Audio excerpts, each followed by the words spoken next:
The sound of shattered glass was the first sign that nothing would ever be the same.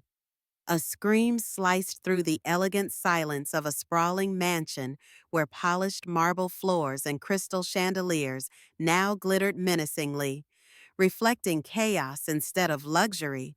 Footsteps echoed, frantic and heavy, pursued by the cold precision of strangers who moved with military precision. This was betrayal at its cruelest, born not from distant enemies, but from whispers behind closed doors. Intimate lies and promises broken in the dead of night. In moments, everything built over decades could crumble beneath deceit's ruthless blade. Tonight, loyalty would be tested, trust would be shattered, secrets, long hidden beneath silk smiles and whispered vows, would rise violently to the surface. The war had come home, and when the dust settled, nothing would remain untouched.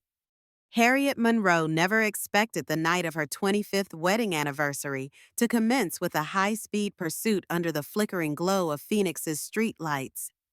At 52, she often joked that her bones ached too much for running, let alone dodging traffic as she trailed a midnight blue sedan across bustling avenues. Yet there she was, an unassuming figure in a charcoal gray sedan, calmly clutching the wheel while adrenaline coursed through her veins. Harriet's face, lined by years of laughter and sorrow, was now set in stoic determination. She had spent 2 decades honing her observational skills, first during her time as a forensic financial analyst for the U.S. Treasury, then as an independent consultant after what she told everyone was an early retirement.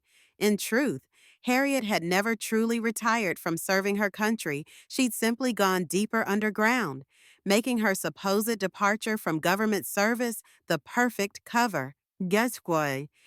Tonight, Harriet orchestrated a carefully planned surveillance operation that hinged on her longtime friend and ex-colleague, Patrick Rollins, who remained in the Bureau. Over the last 6 weeks, Harriet and Patrick had monitored suspicious activity involving a woman named Alicia Contreras. Alicia was beautiful, young, barely 30, and had somehow inserted herself into Harriet's life in a way that reeked of manipulation. There were unexplained connections, suspicious phone calls, late-night texts, and, most recently, sightings of Alicia handing off what looked like sealed envelopes to unknown men. The entire puzzle coalesced into an ominous portrait of potential corporate espionage. Harriet suspected Alicia wasn't just any opportunistic mistress. She appeared to be a well-trained operative. The question was, operative for whom? As Harriet followed the sedan through a red light, her heart pounded with each screech of her tires. She noticed the license plate flickering under a single broken street lamp, memorizing every digit so she could run it through her database later. Though Harriet's knees ached from an old skiing injury and her knuckles whitened on the steering wheel, she kept up the chase, refusing to lose sight of this crucial lead. If Alicia's meeting tonight confirmed Harriet's suspicions, the result would send shockwaves far beyond Harriet's own domestic troubles. At a quiet junction, the midnight blue sedan abruptly turned into a dimly lit parking garage. Harriet slowed, parked 2 blocks away, and slipped out of her car with practiced stealth. She grimaced as her left knee protested. Still, she pressed on, tailing Alicia's figure at a safe distance. By peeking around the concrete pillars, Harriet confirmed Alicia's contact was a tall man in a dark suit. Their hushed exchange was too far for Harriet to hear, but the body language tense. Urgent was telling. Alicia handed the man a thin folder. He flipped through the papers, nodded, and gestured toward a heavy metal briefcase in his other hand. Harriet pulled out her phone and snapped a few discreet photos. Moments later, Harriet quietly retreated. She already had enough to suspect major wrongdoing. Whoever Alicia was working for had orchestrated a rendezvous on the very night Harriet's husband, Charles Monroe, insisted on a high-profile anniversary dinner. The timing was almost too perfect, as if Alicia believed Harriet would be distracted by a celebratory feast. Harriet bit her lip, uncertain whether to feel fury or gratitude for having chosen to keep one foot in the shadows. If Alicia truly had infiltrated Harriet's personal life to target Charles's massive corporation, Monroe Worldwide, Harriet needed hard evidence. She already sensed that tonight was not just about a simple affair. This was a scheme bigger than personal betrayal. Returning to her car, Harriet scrolled through the photos on her phone. The images were slightly grainy, but Alicia's face and the ominous silhouette of the suited man were clear enough for identification. Harriet's mind raced as she recalled the night she first spotted Alicia at a corporate gala 6 months prior. Charles had introduced her as a bright new marketing strategist for Monroe Worldwide, praising the young woman's fresh perspective. Harriet, attuned to micro-expressions and body language, noted the flicker of something calculating in Alicia's eyes. Over the following weeks, Harriet observed how Alicia laughed a bit too eagerly at Charles's jokes, lingered in his office after hours, and engineered casual run-ins at weekend conferences. Until recently, Harriet had convinced herself she was simply dealing with a midlife crisis affair. It wouldn't be the first time a powerful CEO, turning gray at the temples, fell for the flattery of a younger subordinate. For Harriet, the realization that Alicia might be more than just a homewrecker changed the stakes entirely. Adultery was painful, but corporate espionage was a felony, and Harriet had sworn an oath to protect and serve, even if it risked shattering her personal life. Her heart clenched at the thought that Charles, her husband of a quarter century, might be a hapless victim or a willing participant. She didn't yet know which scenario cut deeper. Still, Harriet's immediate task was to stash her newfound evidence securely and then make it to the supposed anniversary dinner that Charles had scheduled at the opulent Desert Eclipse restaurant. She glanced at her watch. She had about an hour to change and appear like any dutiful wife excited for her big night. The bitterness rose in her throat, but Harriet pushed it down. She needed composure.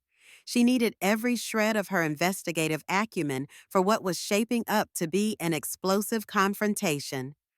On her way home, Harriet placed a call to Patrick. "I have evidence Alicia's handing off documents, possibly corporate data, but I need cross-verification," she said, her voice low. Patrick promised to run the license plates, check the man's identity, and dig deeper into Alicia's background. Harriet ended the call with a swirl of conflicting emotions. Part of her wanted to weep for the marriage she suspected was already in ruins. Another part wanted to jump into full investigator mode, shutting off the personal heartbreak in favor of gathering the puzzle pieces. After all, Harriet had walked this tightrope before, decades ago. She was forced to hide her undercover role from her own mother while investigating a ring of financial criminals. She had sacrificed so much for the greater good, and perhaps was about to sacrifice more. Reaching her suburban home, a sprawling Spanish-style house that once symbolized her and Charles's shared dreams, Harriet briefly paused at the front door. Memories flickered their wedding photos on the mantel, the laughter in the backyard where they hosted summer fundraisers, the Christmas decorations they put up each year even though they had no children to delight. She wondered how many illusions she would bury by the end of the night. Then, with a determined set of her jaw, Harriet stepped inside. She navigated swiftly to a hidden wall safe in her study, slipping the phone and the flash drive containing the new photos inside. She locked them away carefully, inhaled a steadying breath, and resolved to meet Charles at the restaurant with her head held high. As she rummaged through her closet for an elegant evening gown, Harriet marveled at the irony. She would be smiling politely to her husband while holding the keys to a scandal that could destroy not only her marriage, but also his entire empire. She had uncovered the potential infiltration of a massive corporation, orchestrated by a cunning young woman with uncertain loyalties. And for Harriet, there was no going back.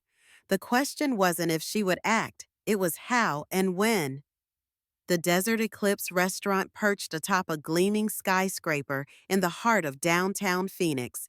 Floor-to-ceiling windows offered panoramic views of the city's twinkling skyline, an elegant stage for the wealthy and influential to mingle. Harriet arrived in a satin navy blue dress, the subdued color echoing her somber mood. A professional pianist's gentle melodies wafted through the air, while well-dressed patrons dined on artfully plated dishes. Every detail radiated exclusivity, from the polished marble floors to the crystalline chandeliers. Harriet kept her posture poised as the maitre d' led her to the private dining suite Charles had reserved. She had half expected to find Charles alone, perhaps guilt-ridden or making last-minute calls. But instead, she found him standing near the window with a radiant young woman at his side, Alicia Contreras, wearing a sleek burgundy cocktail dress that draped over her obviously pregnant belly. Harriet's heart hammered. She and Charles had no children, and in that instant, Harriet realized Alicia wasn't just an affair. She was claiming to carry Charles's child. "Harriet!" Charles exclaimed with a forced brightness, stepping forward to greet her. His salt and pepper hair was immaculately combed, the sharp angles of his face reminding Harriet of the ambitious young entrepreneur she married 25 years ago. Back then, Charles had been full of ideals and sweet promises. Now, the confident glimmer in his eyes felt hollow. Alicia sent Harriet a practiced smile, her manicured hand resting on her belly. "I'm so glad you could join us," Alicia said, her voice husky with what Harriet guessed was a concocted attempt at warmth. Harriet's gaze flicked between them, noting the tension in Charles's posture. He was holding Alicia's hand, a theatrical show of unity. Harriet drew in a breath. "Happy anniversary," she replied, forcing the slightest hint of a smile. She refused to be the one to create a public scene, no matter how betrayed she felt. Years of undercover work had taught her how to mask her true emotions behind an unreadable expression, and she would need every ounce of that composure tonight. Within moments, a waiter appeared to pour champagne into 3 crystal flutes, though Harriet politely declined, asking for sparkling water instead. She set aside her purse, keeping it within arm's reach. Tucked inside was a small, leather-bound notebook where Harriet jotted down important details, names, dates, suspicious patterns. If the conversation took a certain turn, Harriet intended to record specifics she might use later. Sensing Harriet's guarded demeanor, Charles launched into a rehearsed explanation. "I asked Alicia to join our anniversary dinner because I believe honesty is important. We need to discuss what comes next." A faint tremor in his voice gave away his nerves. Harriet noticed Alicia lightly squeeze Charles's arm, as though encouraging him to stay strong. Harriet barely blinked.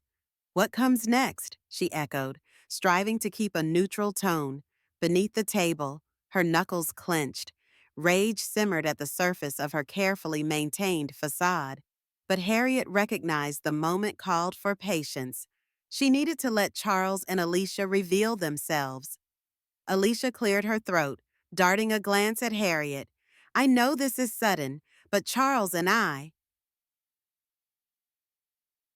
we've grown close. And this baby." She looked down at her stomach with a flourish, as if her pregnancy was a small miracle Harriet should celebrate. Harriet's stomach churned, recalling the child she lost many years ago. She wondered if Alicia knew that detail, or if it was just a lucky coincidence that twisted the knife deeper. Charles moved to Harriet's side, lightly touching her elbow. "Let's sit, Harriet," he suggested, clearly hoping to keep the scene calm. Despite the swirl of emotions, Harriet complied. The real battle, she knew, was only beginning. Waiters served the first course delicate amuse-bouches with saffron foam and microgreens. Harriet barely tasted hers, though she swirled it around her plate to appear engaged. Alicia, on the other hand, beamed at the presentation, praising the restaurant's cuisine. Harriet seized the lull to observe Alicia's subtle gestures, the rhythmic tapping of Alicia's fingertips against the table, the way she carefully angled her seat so that Charles was always in her peripheral vision. Harriet recognized signs of a trained operative who never let her guard down. Clearing his throat, Charles glanced uneasily at Alicia. "I think it's best we be direct," he began. "Alicia and I are in a relationship. I've asked her to be here tonight because I want to move forward in a way that respects everyone." He faltered momentarily, as though hearing how absurd those words sounded once spoken aloud. "Respect," Harriet repeated with an edge to her voice, setting her fork down with measured control. She couldn't resist the sarcasm that slipped out. What a lovely concept for an anniversary dinner. Alicia reached out to grip Charles's hand, leaning forward as if to offer Harriet empathy. "I know you're hurt," she said softly. "But Charles and I felt it would be more honest to tell you everything together, rather than create rumors or let you discover it in a cruel way." Alicia's eyes brimmed with an almost convincing concern, but Harriet wasn't buying it. She'd seen that same manipulative glimmer in countless suspects. The tension was thick enough to slice with a steak knife. Harriet forced herself to meet Alicia's gaze. "Honesty. Yes, let's discuss that. What exactly do you believe I need to know?" she asked. Charles inhaled, steeling himself. "We're expecting a child," he began. "Alicia is about 4 months along." Harriet couldn't help but note the timeline. If Alicia was truly 4 months pregnant, that would place the conception around the time Harriet first grew suspicious of Alicia's involvement in Monroe worldwide. Coincidence, Harriet doubted it. She kept silent, letting Charles flounder to fill the gap. And, well, it's important this child grows up in a stable environment. I'm considering offering Alicia a more significant role. Perhaps we'll live at the estate. We haven't decided." Harriet felt her pulse drum in her ears. She pictured the sprawling estate she had shared with Charles Gardens, where they once daydreamed about growing old together. Now Alicia was claiming it, along with Harriet's husband, claiming everything Harriet had built in this quarter century of marriage. Harriet reminded herself to remain calm. She had proof of Alicia's suspicious activity, but she wanted more. She wanted them to reveal just how brazen this arrangement was going to be. As the next course arrived, an ornate salad of truffled greens, Alicia explained her plans. "I hope we can remain cordial," she said, voice dripping with feigned sincerity. "I respect you." "Harriet, I'd love if you could mentor me, especially about charitable events and philanthropic efforts for Monroe worldwide. I want this child to have a sense of tradition." Harriet stared, almost dumbfounded at the audacity. "Tradition," she murmured, recalling how Alicia had likely stolen or sold company secrets hours earlier in a parking garage. If Harriet had needed any more incentive to press forward with her investigation, Alicia had provided it. Cordial mentorship with the woman who'd orchestrated Harriet's humiliation. Harriet felt a swirl of fury and determination in her chest. She simply nodded, letting the tension linger in the air as the meal continued. The overarching veneer of civility shattered when Harriet gently dabbed her mouth with a napkin and turned her cool gaze upon Alicia. "You look lovely, Alicia. Did Charles give you that new Hermes purse?" She gestured to the glossy bag perched on a chair. Alicia hesitated. "Yes, he did. A small present for the baby." Harriet couldn't suppress a mocking smile. "Quite the baby gift," she said in a tone that told everyone at the table it was anything but. Again, Charles interjected in a defensive tone. Harriet, we're not here to quarrel about gifts. We're trying to handle this situation like adults. Harriet's gaze flicked to Charles. Adults? Of course. She let the word hang. It's just that a bag like that costs more than many Americans earn in a month. It's curious timing, given how many cost-saving measures you've instituted at Monroe worldwide. A tense silence filled the dining suite. Alicia shifted uncomfortably in her seat, while Charles glowered. Harriet decided to push the tension a step further. She wanted to see how Alicia reacted under pressure. Alicia, how are you enjoying your position in the marketing department? I hear you've been traveling quite a bit. Alicia forced a polite laugh. I assist Charles during his business trips. We've been meeting potential investors, she replied, and it's been thrilling, getting hands-on experience. Harriet leaned slightly forward. Hands-on indeed. And these travels, do they frequently involve meeting certain outside consultants? I've heard rumors that new strategic partnerships are forming. She felt her adrenaline spike at the flicker of alarm in Alicia's expression. Charles cut in sharply. Harriet, what exactly are you implying? This is not the time or place. Harriet met his gaze. No better time or place than our anniversary. Darling, she said with quiet menace, since you chose this evening to announce your mistress's pregnancy and request my cooperation, perhaps I'm entitled to a few questions of my own. Alicia's eyes darted around the room, clearly searching for an escape route, but Harriet continued. I'm curious if these so-called investor meetings involve transferring sensitive intellectual property or strategic plans for our Asian expansion. Monroe Worldwide's new line of medical imaging devices. For instance, something that would be extremely valuable to any competitor. Charles's face paled. His jaw tightened, and a muscle twitched near his temple. Harriet pressed on. I've noticed certain financial discrepancies in your latest reports, and I'm not the only one. Might you want to clarify that, Alicia?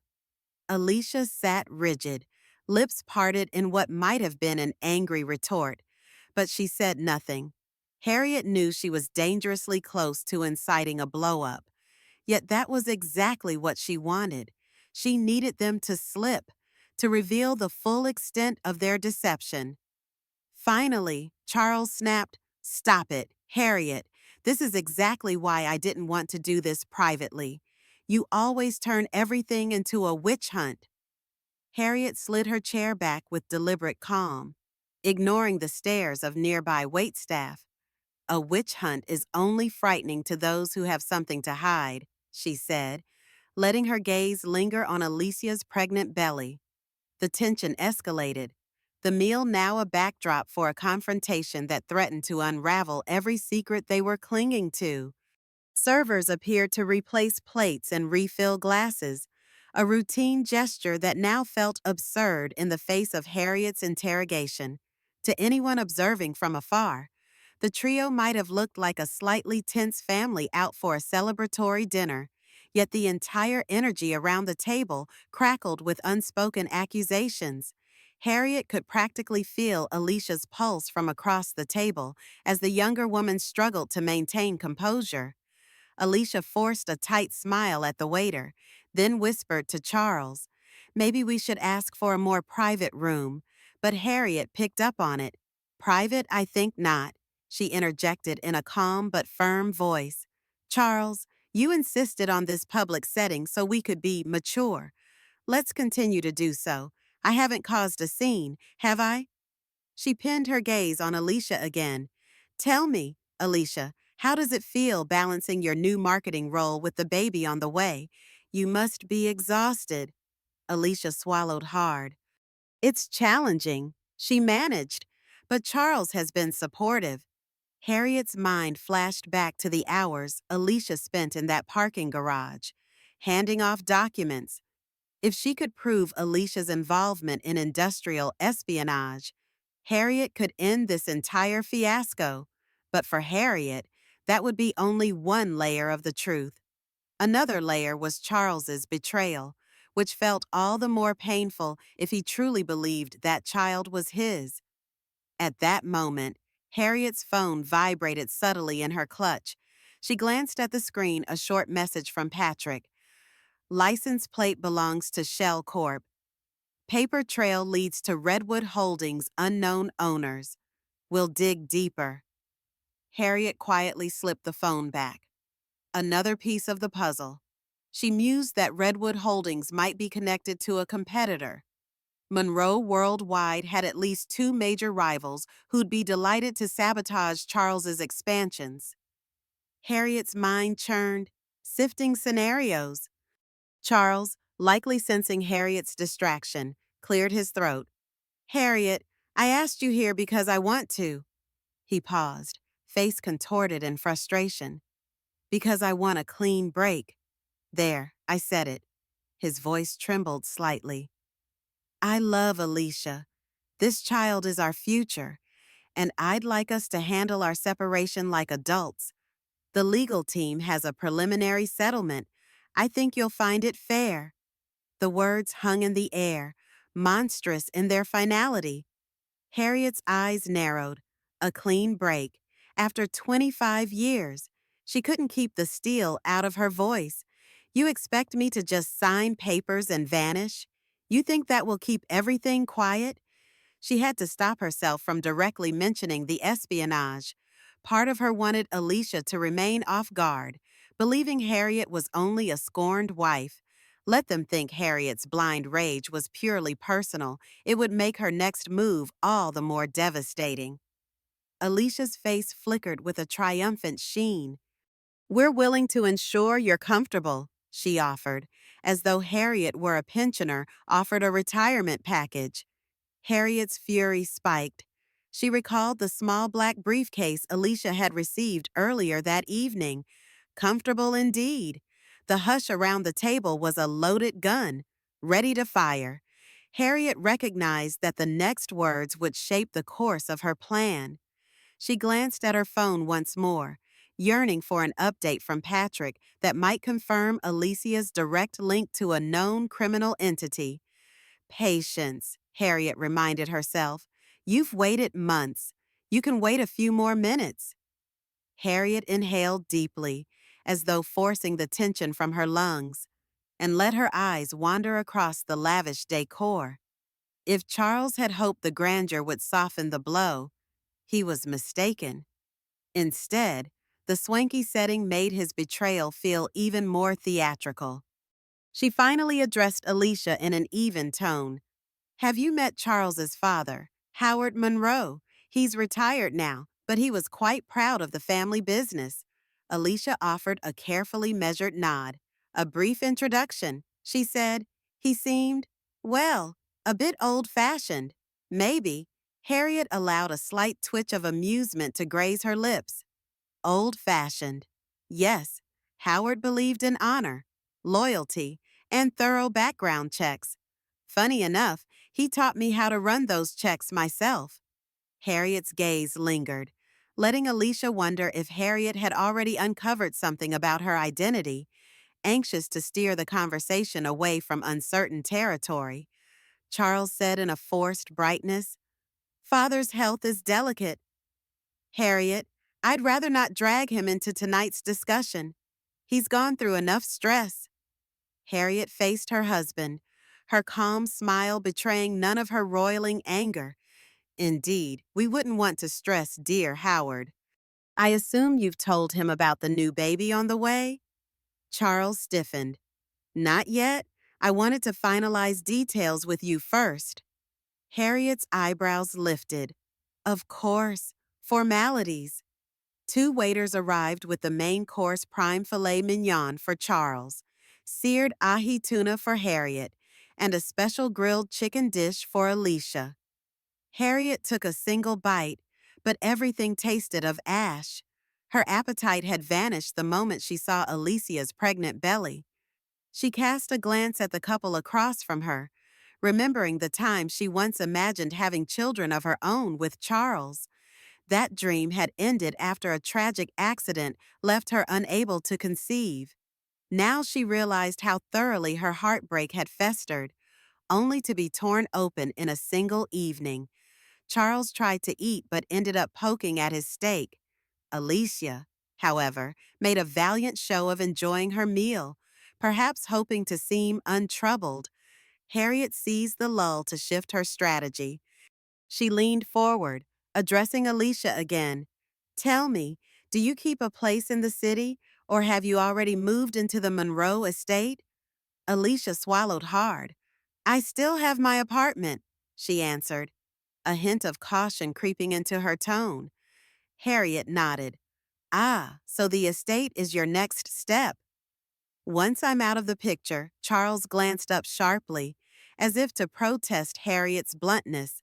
But Harriet pressed on. I get it. A big house, plenty of staff, a spacious nursery, the perfect environment for a powerful man and his young partner. Perhaps he'll even sign over certain shares of the company to secure the baby's future.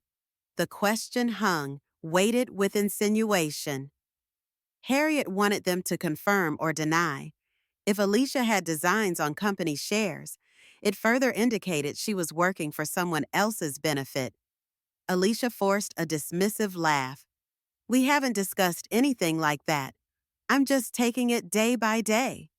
Harriet watched Alicia's body language, shoulders stiff, eyes averted. She was lying, obviously. Harriet suspected Alicia's plan extended well beyond day-by-day living. Harriet's phone vibrated again, but she ignored it this time. The real show would unfold soon enough, and Harriet intended to be fully present for every telling detail. Suddenly, the tension was pierced by Charles's phone buzzing audibly on the table. He glanced at the screen, face tightening. Harriet recognized the name of Monroe Worldwide's legal counsel, flashed briefly before Charles quickly locked the device. Harriet's instincts prickled. Trouble, she asked. Charles shook his head. Just the lawyers. They're finalizing some documents. Alicia, sensing Charles's discomfort, placed a hand on his arm. It's okay, she murmured. Her attempts at soothing him were almost grotesque. Considering Harriet's vantage, Alicia was too young, too methodical, and far too composed for a pregnant woman in the midst of open confrontation. Harriet watched them with the same detached curiosity she brought to investigations of suspects who tried to maintain illusions under scrutiny. The server arrived with fresh wine for Charles and Harriet, while Alicia opted for water. Once alone, Harriet turned to Charles with a voice laced in quiet resignation. Couldn't wait even a few hours to involve the lawyers. Could you?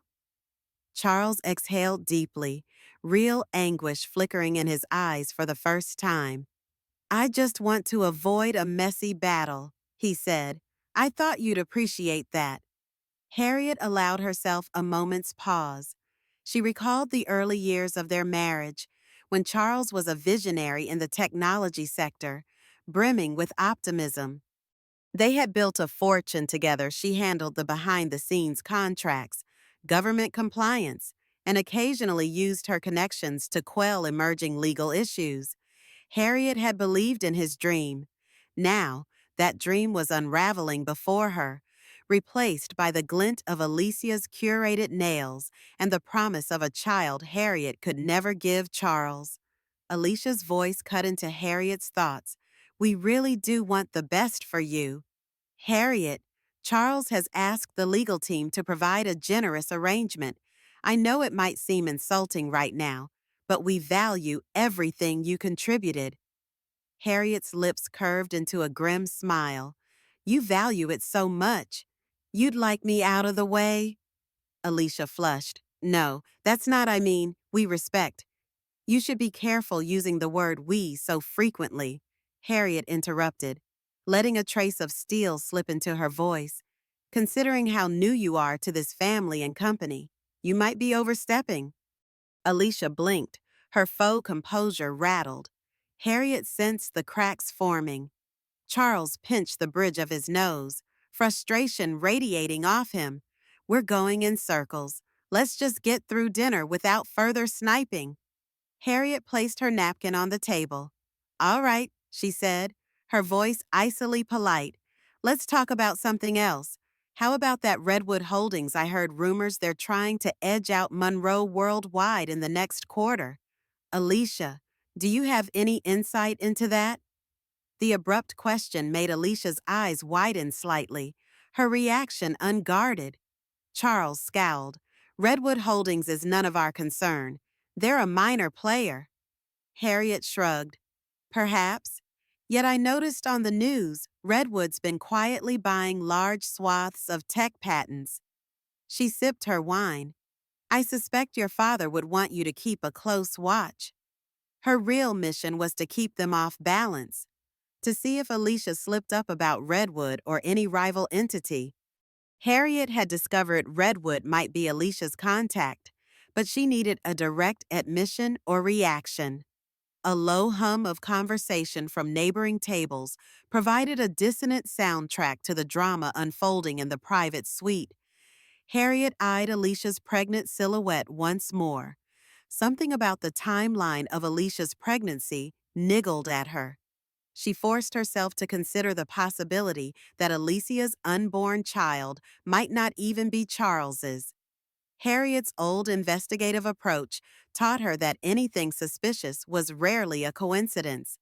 Yet she needed proof, and it had to be unassailable. Inside Harriet's purse was a small container, a covert DNA swab kit. If she could somehow collect a trace sample from Alicia, perhaps a strand of hair or saliva from a wine glass, she could confirm paternity. Harriet's pulse quickened at the thought, but that was a mission for later, if the situation allowed. For now, Harriet probed, Alicia, how far along are you? Exactly, Alicia's posture grew guarded.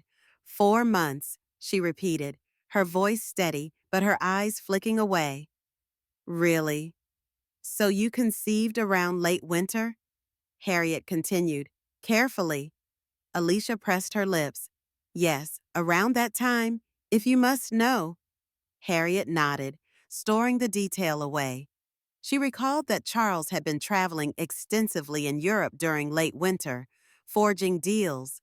Harriet had briefly accompanied him, but returned home a week early for medical reasons. If Alicia was truly 4 months pregnant, the timeline of conception would coincide with Charles's absence or presence. Harriet felt her mind whirring, scanning her memory for the exact flights Charles took. I see, Harriet said vaguely. What a special time for you both.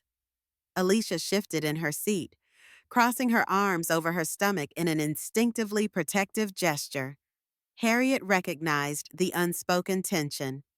If Alicia's story about the pregnancy timeline was off, Harriet's question was dangerously close to exposing it. Charles, apparently desperate to regain control of the conversation, gestured to Harriet's plate. You've barely eaten. Please, Harriet, try the main course. The chef here is world-renowned. Harriet set down her fork. I'm not very hungry, she said, but I do have an appetite for truth. She turned to Alicia again. Earlier, you mentioned philanthropic work. Which charities are you overseeing for Monroe worldwide? Alicia attempted a gracious smile. Charles assigned me to the Redwood Youth Initiative. She halted abruptly, realizing she'd unintentionally linked Redwood's name to her philanthropic duties. Harriet's eyebrows rose a fraction. Redwood Youth Initiative. That's quite interesting. Harriet mused aloud. Alicia hurried to correct herself. It's just a local nonprofit that needed funding. But it's not directly connected to Redwood Holdings, if that's what you're implying. Harriet nodded slowly, letting Alicia tie herself in knots. Of course not, Harriet said mildly. Just a coincidence in name. I'm sure. The moment bristled with a pregnant pause, pun intended, as Harriet decided to show a faint crack of her deeper knowledge. Though Redwood Holdings was recently linked to overseas accounts, funneling funds into philanthropic fronts that had suspicious paperwork. She paused, searching Alicia's expression, and wasn't disappointed by the flicker of apprehension. Charles cleared his throat loudly. That's enough. Harriet, we're here to discuss personal matters, not your conspiracy theories about Redwood or any other nonsense.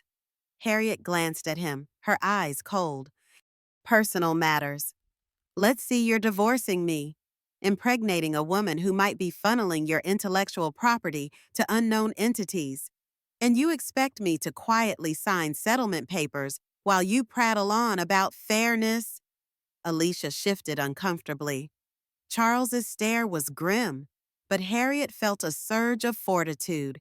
She was no longer the supportive wife in the background. She was the investigator about to blow the lid off their illusions, sensing the escalating friction. Charles raised his hands in a halting gesture. Let's lower our voices. This place is public.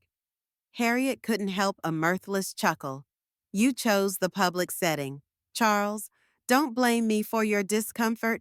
Despite her scathing words, she kept her volume measured.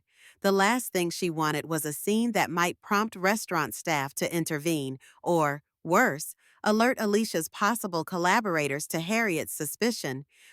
Swan. Another wave of servers arrived to clear plates, presenting a decadent amuse-bouche of palate cleansers.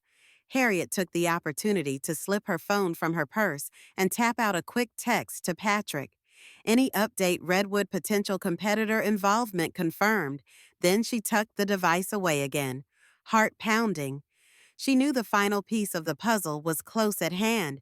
Harriet might have spent months unraveling Alicia's operation, but she needed one more push to confirm everything. Across the table, Alicia and Charles exchanged whispers, their expressions grave. Alicia's palm lay protectively over her midsection. Harriet wondered if, beneath all this subterfuge, Alicia felt any genuine concern for the baby, assuming it was real and not a staged or falsified pregnancy.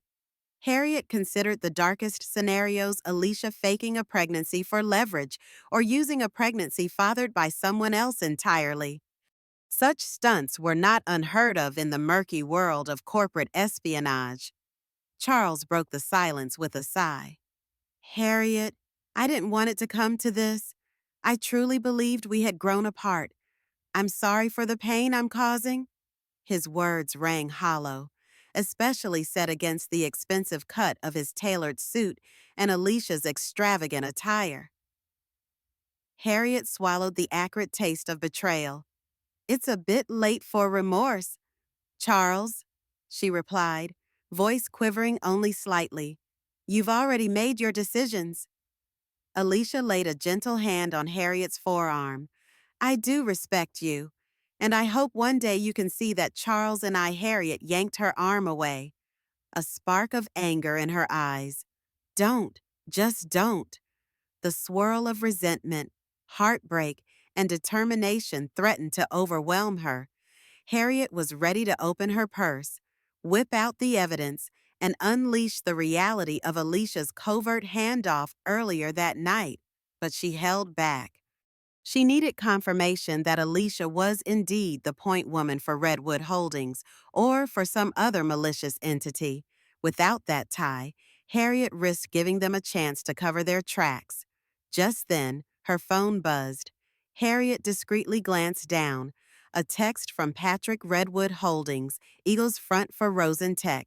Rival to Monroe. Confirmed Alicia as liaison. Will forward docs soon. DNA kit. Check possibility of paternity. Harriet's pulse nearly exploded. This was it. Alicia was working for Rosentech, a known competitor that Harriet suspected had ties to questionable foreign investors. In an attempt to hide the surge of adrenaline, Harriet took a sip of water, then calmly set down her glass. She decided to strike a subtle blow. Alicia, dear, you wouldn't happen to know anyone at Rosentech, would you? I recall hearing they have a similar philanthropic arm. Coincidences abound. Alicia's eyes flashed with dread, confirming Harriet's suspicion. Alicia stuttered a denial, but Harriet didn't push further. She had her confirmation. Now, Harriet would gather enough evidence to bury Alicia and her conspirators. Dessert arrived with an air of finality, plates of delicate chocolate souffle and raspberry coulis. Normally, Harriet adored a rich dessert, but tonight she regarded it with grim indifference. Charles offered a mechanical smile. "I requested your favorite," he said, voice tinged with forced warmth. Like a host attempting to salvage a ruined party, Harriet prodded the souffle lightly with a spoon, her expression unreadable. Alicia, nibbling at her dessert, seemed on edge, glancing at Harriet as if expecting an outburst.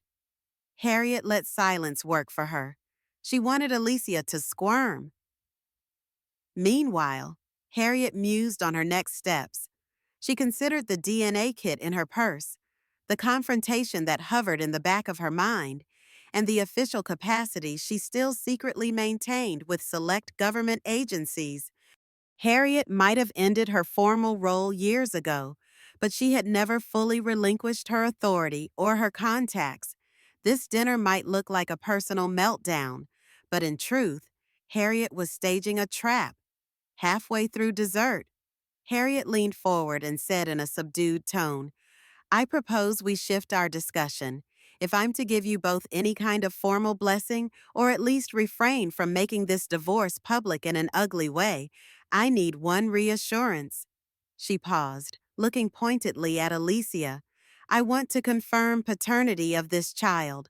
You'll do a test." Charles recoiled, eyes flashing with anger. "A test? You're insulting Alicia." Harriet met his glare. "I think not. If you're so certain the child is yours, what harm is there in a simple DNA test?" Alicia looked wounded, but Harriet discerned an undercurrent of fear behind those eyes. Alicia's lips tightened. "Why would you question it?" Harriet offered a mirthless half smile. "Because, Alicia, you entered our lives with impeccable timing, because your pregnancy just so happened to coincide with major business negotiations, and because your association with Redwood Holdings or Rosen Tech, whichever front you prefer, raises serious questions." She let the last phrase land heavily. Charles was livid. "This is exactly why I wanted to keep the evening civil." "Harriet, you're turning it into an interrogation." Harriet shrugged, her face set. "Call it what you will. If Alicia and the baby are truly your future, you should be willing to provide absolute confirmation." Alicia took a shaky breath. "You can't force me to do anything," she snapped. But Harriet merely raised a brow. "We'll see." The tension was cut by a sudden beep from Harriet's phone. Another text from Patrick, presumably. Harriet ignored it for the moment. She had already launched her opening salvo. "Adieu." If Alicia refused the paternity test, Harriet could leverage that refusal as reason to suspect deeper misconduct. On the other hand, if Alicia agreed, Harriet had the means to confirm or deny Charles's fatherhood almost immediately. Thanks to her friend's lab connections, Harriet felt a grim sense of satisfaction blossoming. The game was well underway. Alicia finally found her composure. "I'll consider it," she said guardedly. Charles leaned back, exhaling loudly. "Enough, Alicia, let's go. This dinner has been—" He hesitated, glancing at Harriet with a mixture of regret and anger. "I think we're done here." Harriet set down her spoon, her posture unwavering. "We're far from done," she said calmly. "But by all means, leave if you wish. I'll just finish my dessert." Charles and Alicia exchanged glances, both unsettled by Harriet's eerie calm. They stood, gathering their belongings. Harriet took note of Alicia reaching for her Hermes purse, recalling the envelope Alicia had likely carried earlier that evening. Now Harriet needed a chance to secure a DNA sample. She had to be clever. Rising gracefully, she extended a hand to Alicia. "Let's not depart in total animosity," she said, mustering a wry smile. "If we're going to do a paternity test, we might as well do it discreetly. I have a friend who's a physician. It can be painless. Alicia eyed Harriet's outstretched hand warily, but reached out, perhaps to seem cooperative. In that moment, Harriet pressed a small adhesive collector to Alicia's palm, a discreet device for capturing skin cells. It wasn't exactly definitive, but in Harriet's line of work, every trace might help. Alicia withdrew her hand quickly, oblivious to Harriet's subtle maneuver. Charles muttered, "We'll have our lawyers contact you." Harriet, I'm sorry it had to be like this.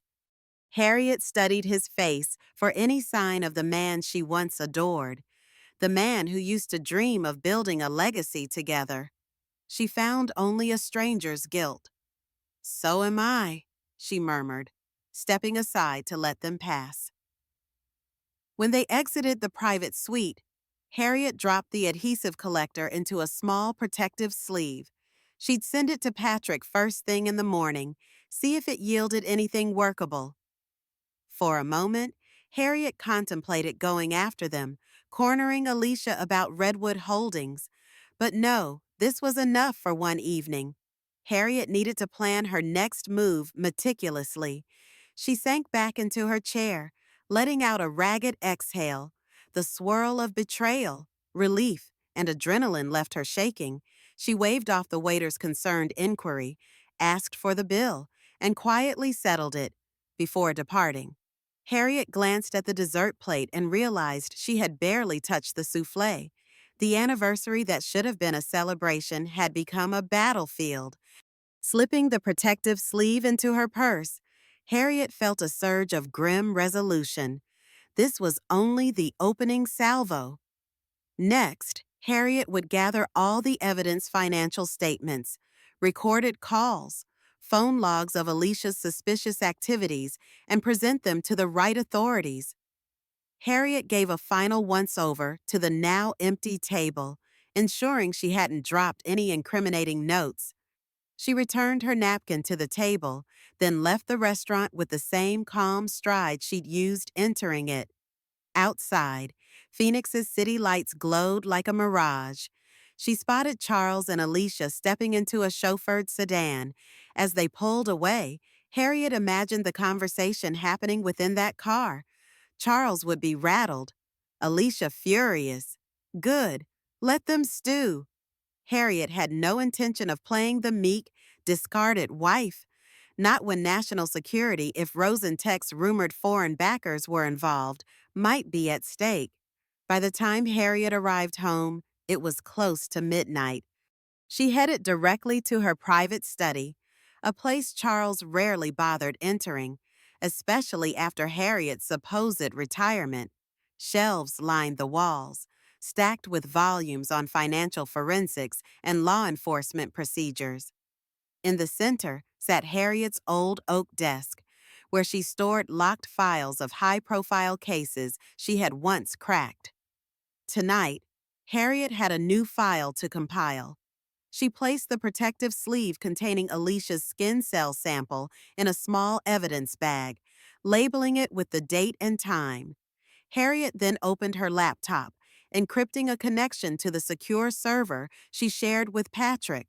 Within moments, Harriet uploaded a set of photos Alicia's exchange in the parking garage, plus the short clips she'd recorded. She typed a quick note: suspected espionage target Alicia Contreras, potential affiliation with Rosentech Front, request cross-reference with Redwood Holdings. Also, attaching partial DNA sample, see if we can expedite paternity test cross-check against Charles Monroe's known profile in the database. After hitting send, Harriet rubbed her temples, exhaustion pressing in. Emotional fatigue weighed on her, too. For all her composure, Harriet felt the heartbreak of a marriage disintegrating under the fluorescent glare of betrayal. She recalled how Charles once assured her they'd be partners in every sense, yet here she was, forced to investigate her own husband. The personal devastation mingled with her professional drive for justice, fueling a potent mixture of sorrow and determination. To clear her mind, Harriet sank into an armchair by the window. The city lights of Phoenix glimmered, reminding her of nights spent on stakeouts or midnight phone calls with agencies. Harriet inhaled, letting the memories flow. She thought of her mother's proud face the day Harriet received a top commendation for breaking a multi-million-dollar smuggling ring. She remembered the vow she made to protect the innocent and expose corruption, no matter the cost. For years, Harriet had placed loyalty to her husband parallel to her civic duty. Now, those loyalties had collided. A part of Harriet felt drawn to glimpses of an earlier day, wedding photos of a beaming Harriet and Charles in front of an ivy-draped church. Could that love vanish so completely? Harriet clenched her fists. She wasn't naive. People changed. Power changed them. If Charles had gambled with the family legacy, or if he'd simply succumbed to the temptations of flattery and youth, Harriet couldn't fix that, but she could ensure Alicia and whoever backed her faced the consequences if they intended to undermine an American corporation and line their pockets with illicit money. Finally, Harriet rose and locked away the evidence bag in a fireproof safe. She prepared a second set of duplicates for worst-case scenarios. If Alicia realized Harriet was more than a cast-aside wife, Harriet could become a target. Experience taught her that espionage rings were unpredictable when cornered. Harriet needed to be ready.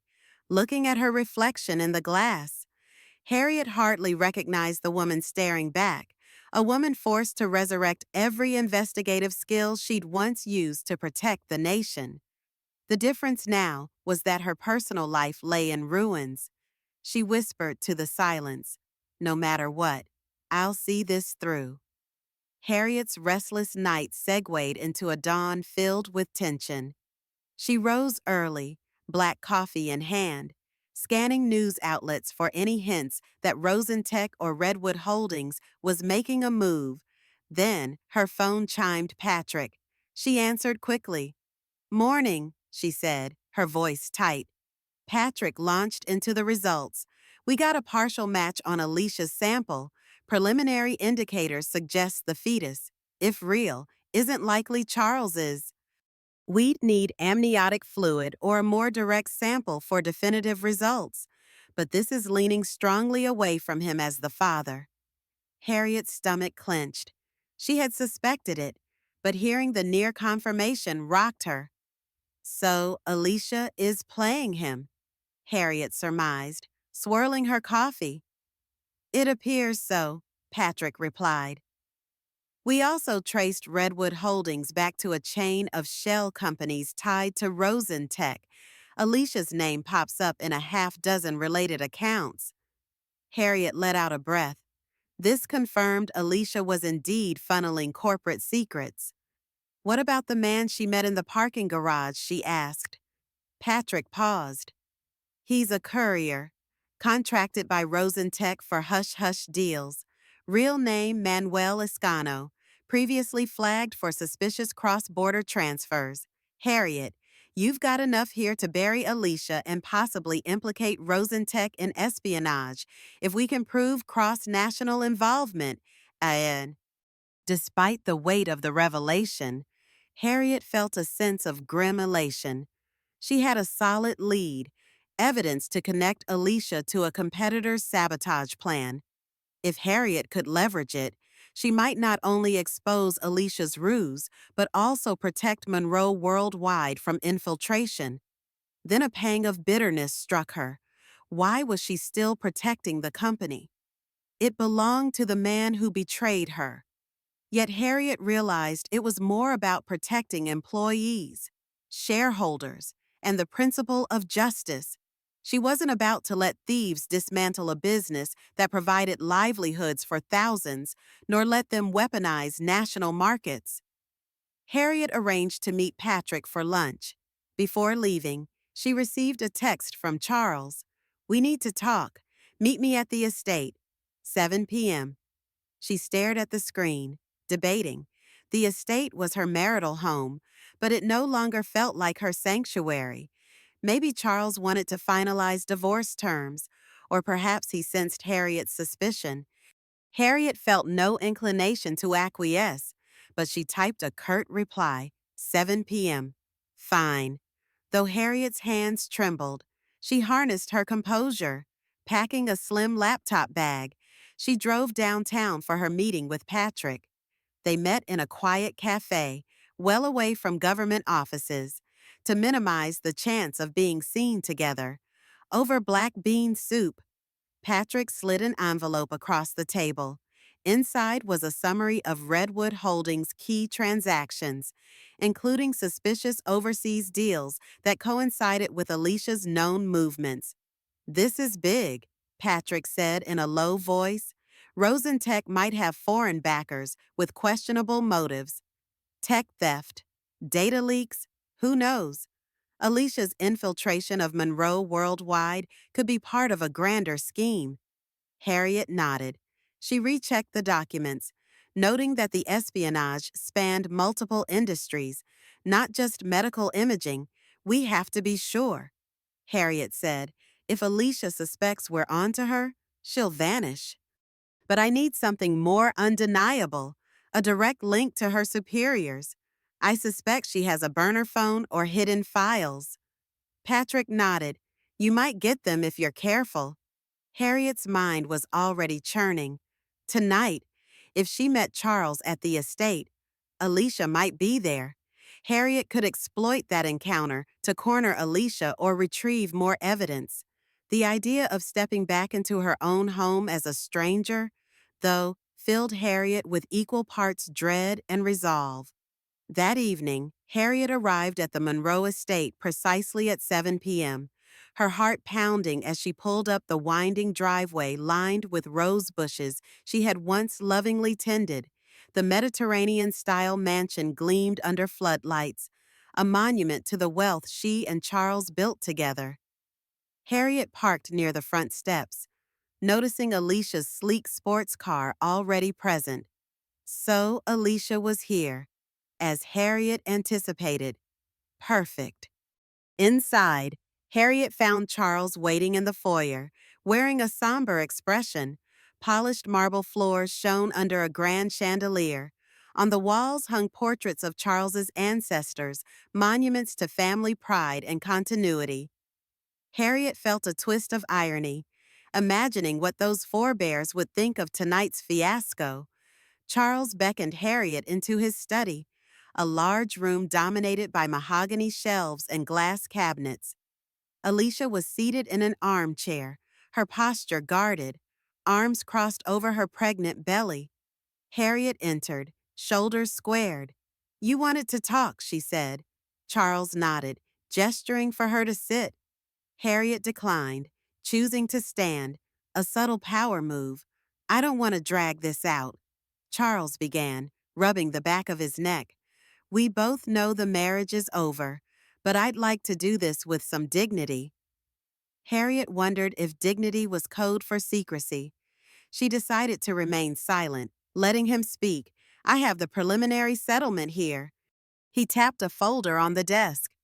It grants you a fair amount more than any court would require. Harriet let out a humorless laugh. You think this is about money? Charles.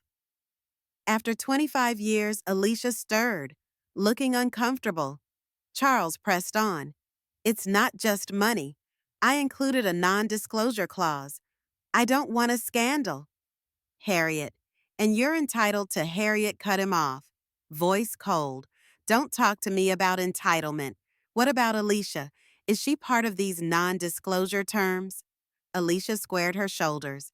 I'm here so everything can be put out on the table. I'm not trying to hide. Harriet shot her a piercing gaze. No, you're not hiding. You're boldly taking over. But I have questions about your background. Alicia. Alicia shifted. My background is not your concern. Harriet smirked. Oh, it is, especially when it intersects with Monroe worldwide. Oh, mon bien. Charles, are you aware of any large data transfers or unauthorized documents leaving your private servers? Charles frowned. What are you talking about? Harriet turned her stare to Alicia.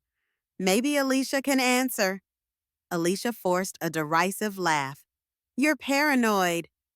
Harriet reached into her bag, pulling out a few carefully selected printouts, screenshots of Alicia's known aliases, suspicious travel itineraries, details of Redwood Holdings. She tossed them onto the desk. Paranoid, yes, but with evidence. Evidence that suggests you're more than a scorned mistress. Alicia's face went ashen, her calm veneer cracking.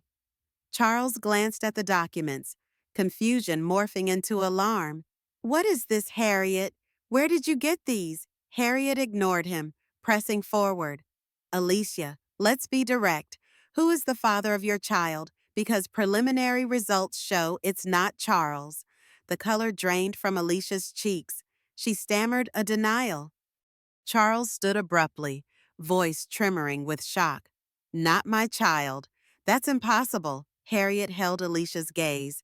Is it because I suspect your entire relationship with Charles has been one long con? And you've made a grave mistake involving me. Silence fell like a gavel in the opulent study. Harriet felt her pulse racing. The final confrontation was at hand, and she was ready to deliver the knockout blow. But she also knew Alicia, cornered, might lash out or flee. Harriet braced for whatever came next, determined to reveal the full extent of the treachery in the home she once thought unbreakable.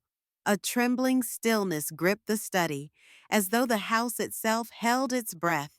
Harriet could practically hear Charles's heartbeat thudding in the tense silence. Alicia's eyes darted between Harriet and Charles, torn between confessing and doubling down on lies. Finally, Alicia drew in a shaky breath. This is ridiculous, she said, but her voice lacked the confident luster she'd shown at the restaurant. I'm 4 months pregnant. Charles and I, Harriet, cut her off, stepping forward to spread the printouts across the desk. Each page was a hammer blow screenshots of bank transfers linked to Redwood Holdings, travel itineraries coinciding with Alicia's trips, and a short typed analysis from Harriet's FBI contact indicating Alicia's DNA sample did not match partial markers from Charles. Harriet tapped the last page. When you tried to reassure me at dinner that you were 4 months along, you forgot one crucial detail. Charles was in Europe for the entire second half of that month. We have flight records. If the baby were truly his, your window of conception wouldn't align. Charles gaped at the papers, flipping through them with shaking hands. What is all this, Harriet? How do you... He stopped, noticing logos and official seals from agencies Harriet was supposedly no longer part of. Confusion scrawled across his features. Alicia, however, flared with anger.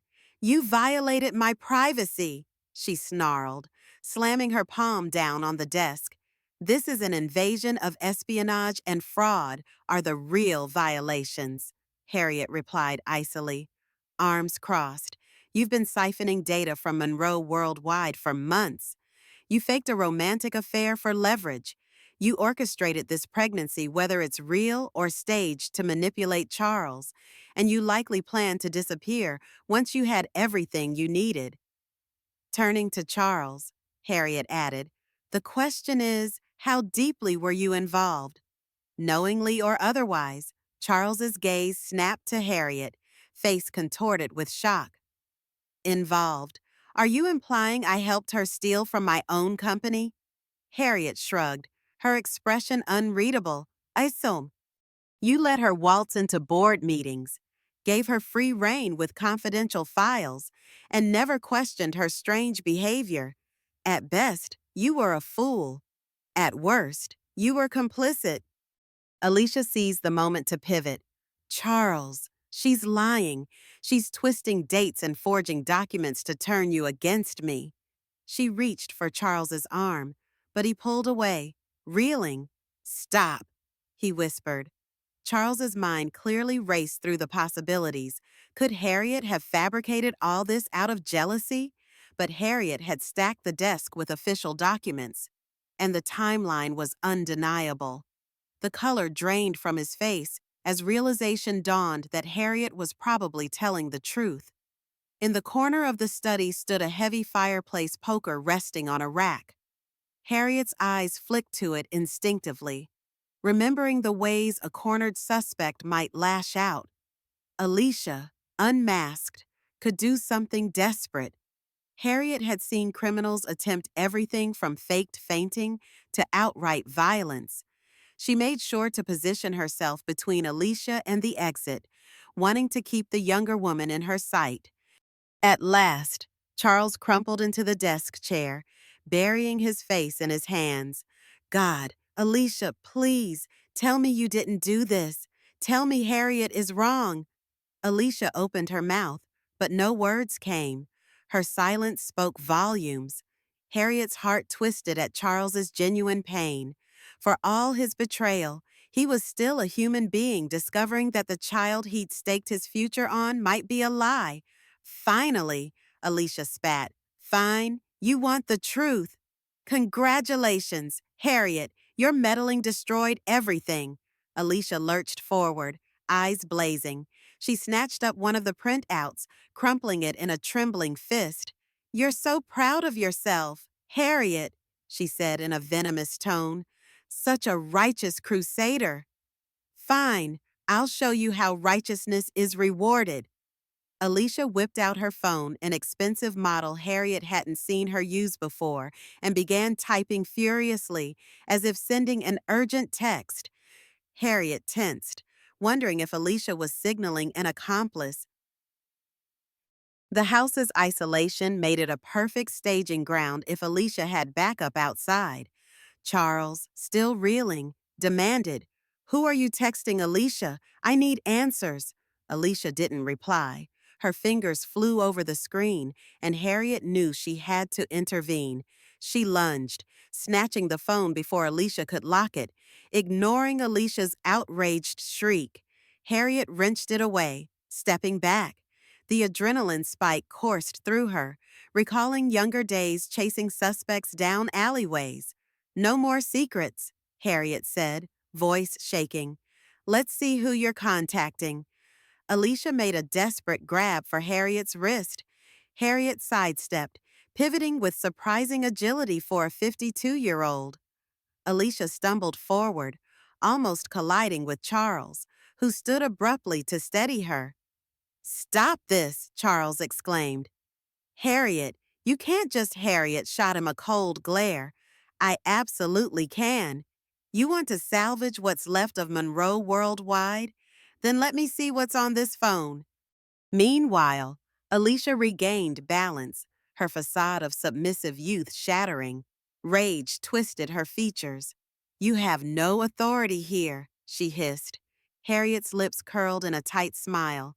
"I have more authority than you realize." She typed a passcode, guessed Alicia's birth date from the HR records Harriet had obtained. No success. Harriet tried another numeric combination derived from Alicia's personal data.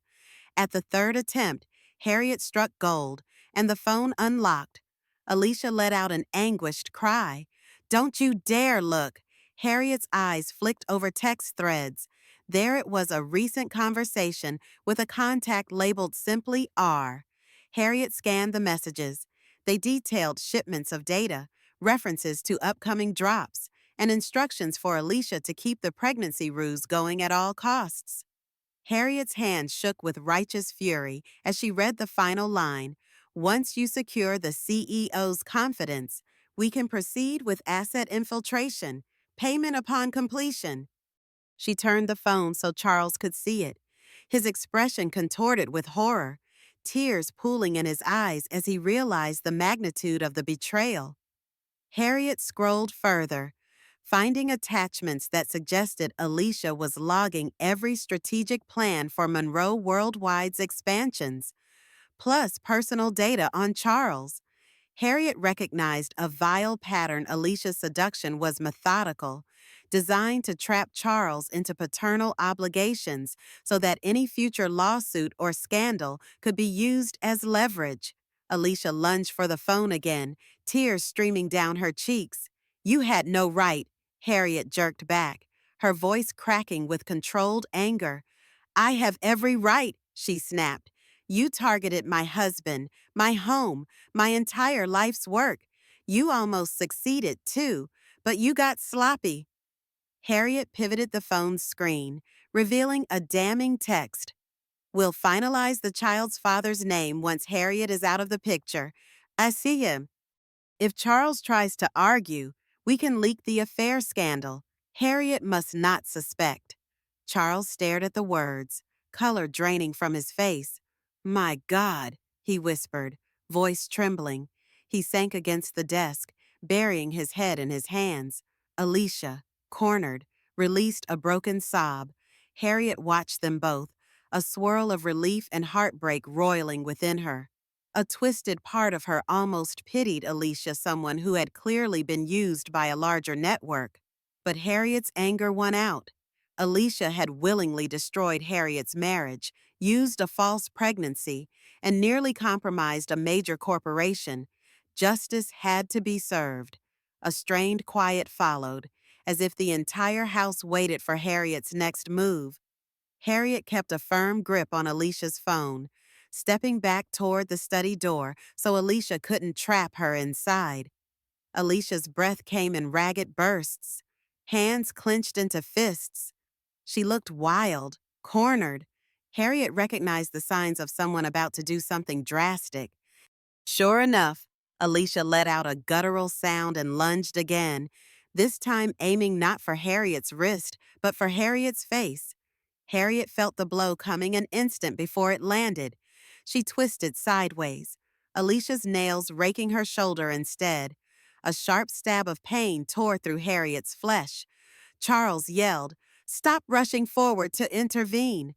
Harriet hissed, ignoring the sting as she slammed Alicia's forearm aside, using the momentum to shove the younger woman off balance.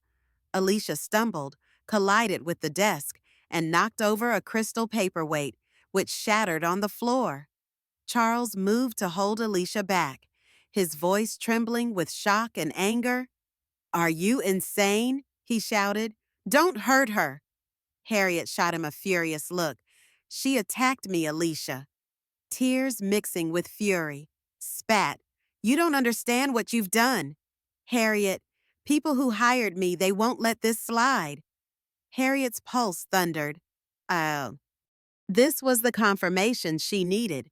Alicia was part of a bigger conspiracy, likely Rosentech or some foreign-backed sabotage ring.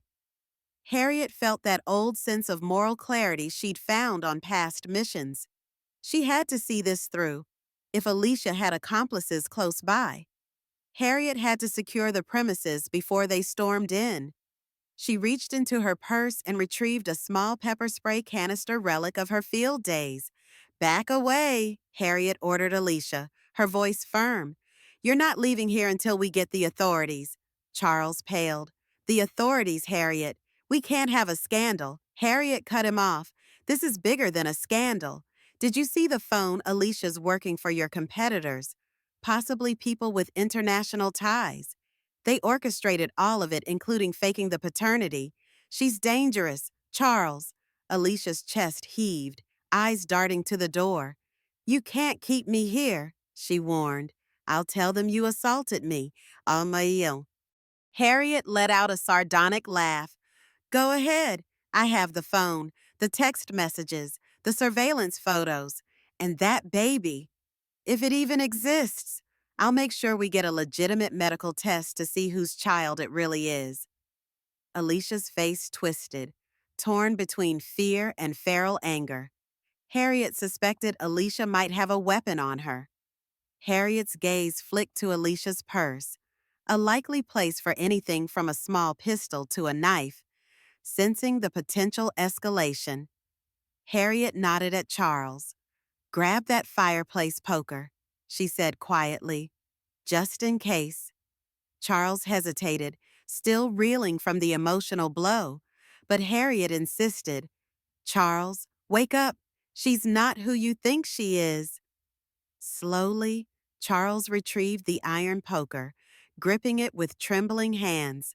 A wave of heartbreak flickered on his face as he realized he was arming himself against a woman he once claimed to love. In the tense standoff, Harriet tapped her phone to call Patrick. "It's Harriet," she said, voice taut. "I have Alicia Contreras cornered at the Monroe estate. She's threatened me. I have evidence of espionage on her phone. We need immediate assistance." Patrick's voice crackled over the line, requesting Harriet's location. Harriet felt relief. This nightmare would soon be over, but she had to be cautious until backup arrived. Alicia looked at Harriet with raw resentment. "Do you have any idea what they'll do to me if I'm caught?" she asked in a tone that wavered between pleading and rage. Harriet, cradling her injured shoulder, replied, "That's your concern, not mine. You dug this grave." The older woman's voice trembled, but her resolve didn't budge. She'd faced hardened criminals before. Alicia's mix of desperation and cunning was textbook for someone in a failed infiltration. Charles stood by, clutching the poker, his expression a mixture of betrayal and sorrow.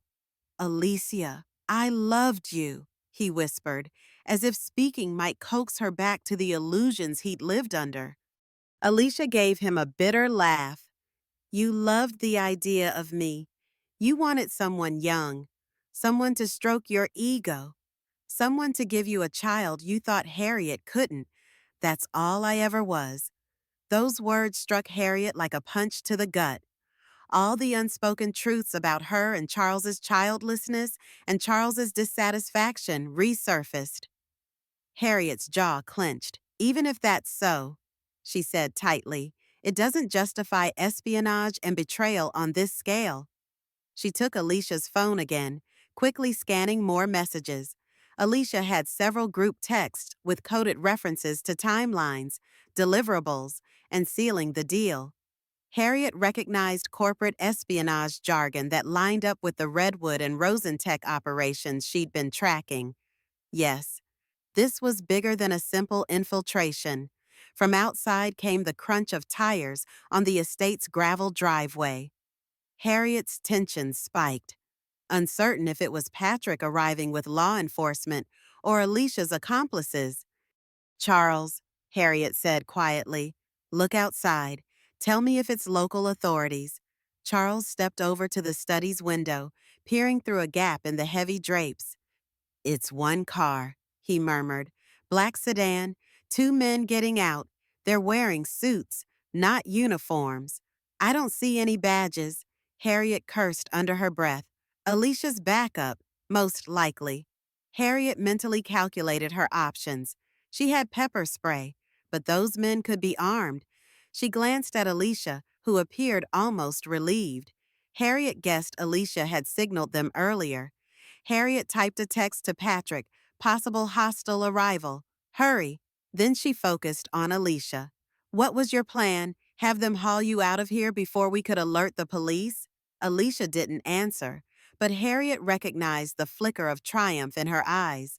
Harriet turned to Charles, whose knuckles were white on the poker. "We need to secure the house. Lock the side doors."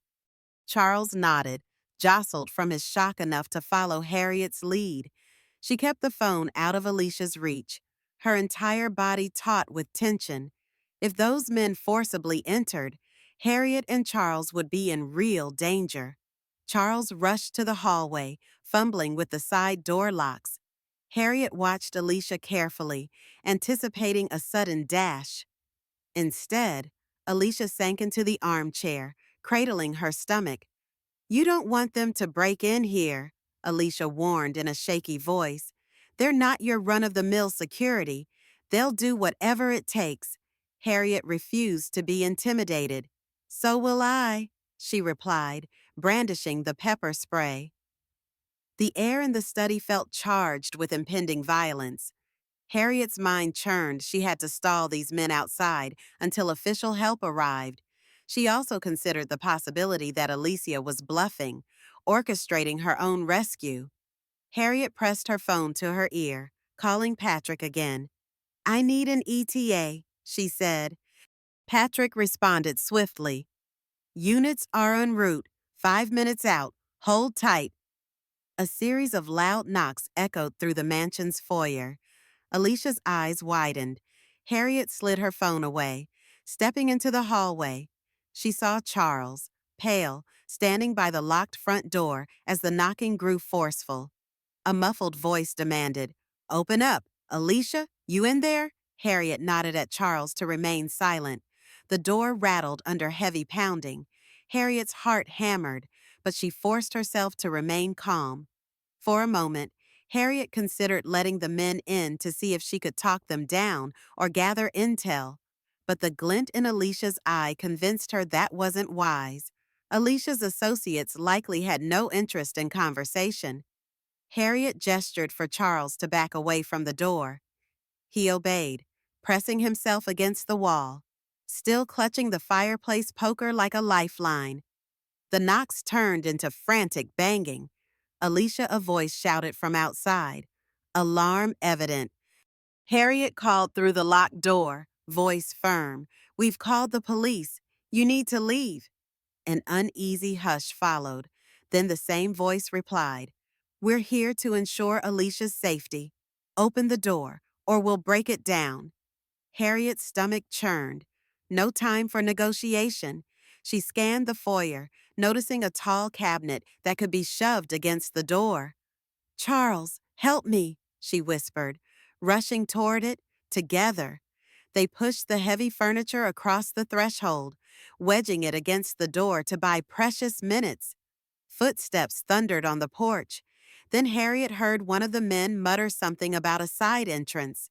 Charles whispered, "I locked everything, but the old library door doesn't always latch." Harriet cursed.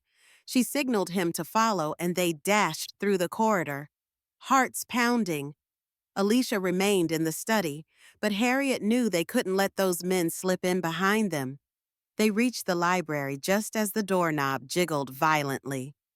Harriet pressed her weight against the old, ornate wooden door. Charles slid the iron poker's tip under the latch, trying to jam it. With each shove from the outside, Harriet felt the wood creak. It wouldn't hold for long. She shouted, "You're trespassing! The police are on their way!" One of the men outside snarled, "Hand over Alicia." Harriet's gaze met Charles's, her face grim. These men apparently believed Harriet held Alicia hostage. Harriet guessed they were far more loyal to whoever financed them than to Alicia herself. But they needed to silence any threat to their mission. She felt her arms straining as she leaned against the door, adrenaline surging. Suddenly, the pounding ceased. Harriet sensed them heading around the perimeter. She motioned Charles to follow her upstairs. "We need a vantage point," she whispered. "They might try to break a window or find another weak point." The house was large, with multiple glass doors leading to the patio and veranda. As Harriet sprinted up the grand staircase, her mind reeled at the absurdity. This estate, once a tranquil symbol of her union with Charles, was now a fortress under siege. Reaching an upstairs window overlooking the driveway, Harriet peered out cautiously. She saw the black sedan, its engine still running. Two men circled the property, scanning for an entry. Both had the build of ex-military or private security, wearing suits that couldn't hide their muscular frames. Harriet glimpsed holstered firearms beneath their jackets. Tension screamed through her nerves. They were armed, and Harriet had only pepper spray. Charles whispered, "Can't we call them off somehow? Alicia might do it." Harriet grimaced. She won't cooperate. She's cornered. And she knows if the police catch her, she's finished. Her best hope is that these goons rescue her. Harriet flicked her phone open again, texting Patrick armed men on site. Possible break-in. Urgent. Patrick's response was immediate. 2 minutes out. Harriet exhaled slowly. 2 minutes could feel like an eternity under siege. A loud crash sounded from downstairs. Harriet's blood ran cold. They broke a window. Charles rasped, his face pale. Harriet shoved her phone into her waistband, gripping the pepper spray. "Stay behind me," she commanded. Despite her age, Harriet had years of training. She moved swiftly along the landing, ears straining to locate the intruders. She heard them rummaging in the hall near the library. At that moment, Alicia emerged from the study, hugging the wall. Harriet locked eyes with her from across the upper landing. Alicia's face was twisted in terror, but Harriet couldn't tell if it was for her own safety or fear of capture. A sudden outburst of shouts erupted below. Harriet risked a quick glance over the banister. She saw the silhouettes of the intruders, and behind them, flashing lights played across the window's police sirens. Relief flooded Harriet, but the men below roared with frustration. They spun, possibly to find Alicia. Harriet realized they might grab her as a hostage. One of the intruders spotted Alicia on the staircase. "There she is," he barked. Harriet's stomach plummeted. If they snatched Alicia, they could strong-arm Harriet and Charles into letting them leave. Harriet stepped into the intruder's line of sight, pepper spray raised. "Don't move," she warned, voice echoing in the high-ceilinged foyer. The man sneered, leveling a pistol at Harriet. "Get out of my way, lady. This doesn't concern you." Harriet's heart pounded. She had no illusions about winning a direct confrontation with an armed man, but she clung to the knowledge that law enforcement was seconds away. Charles stood slightly behind Harriet, the fireplace poker still in his grip. "Don't shoot," he pleaded. "We can end this without—" The gunman advanced a step. Ignoring Charles, Harriet didn't hesitate. She aimed the pepper spray and unleashed it downward in a deliberate arc. The chemical mist caught the intruder full in the face. He roared, staggering, eyes burning.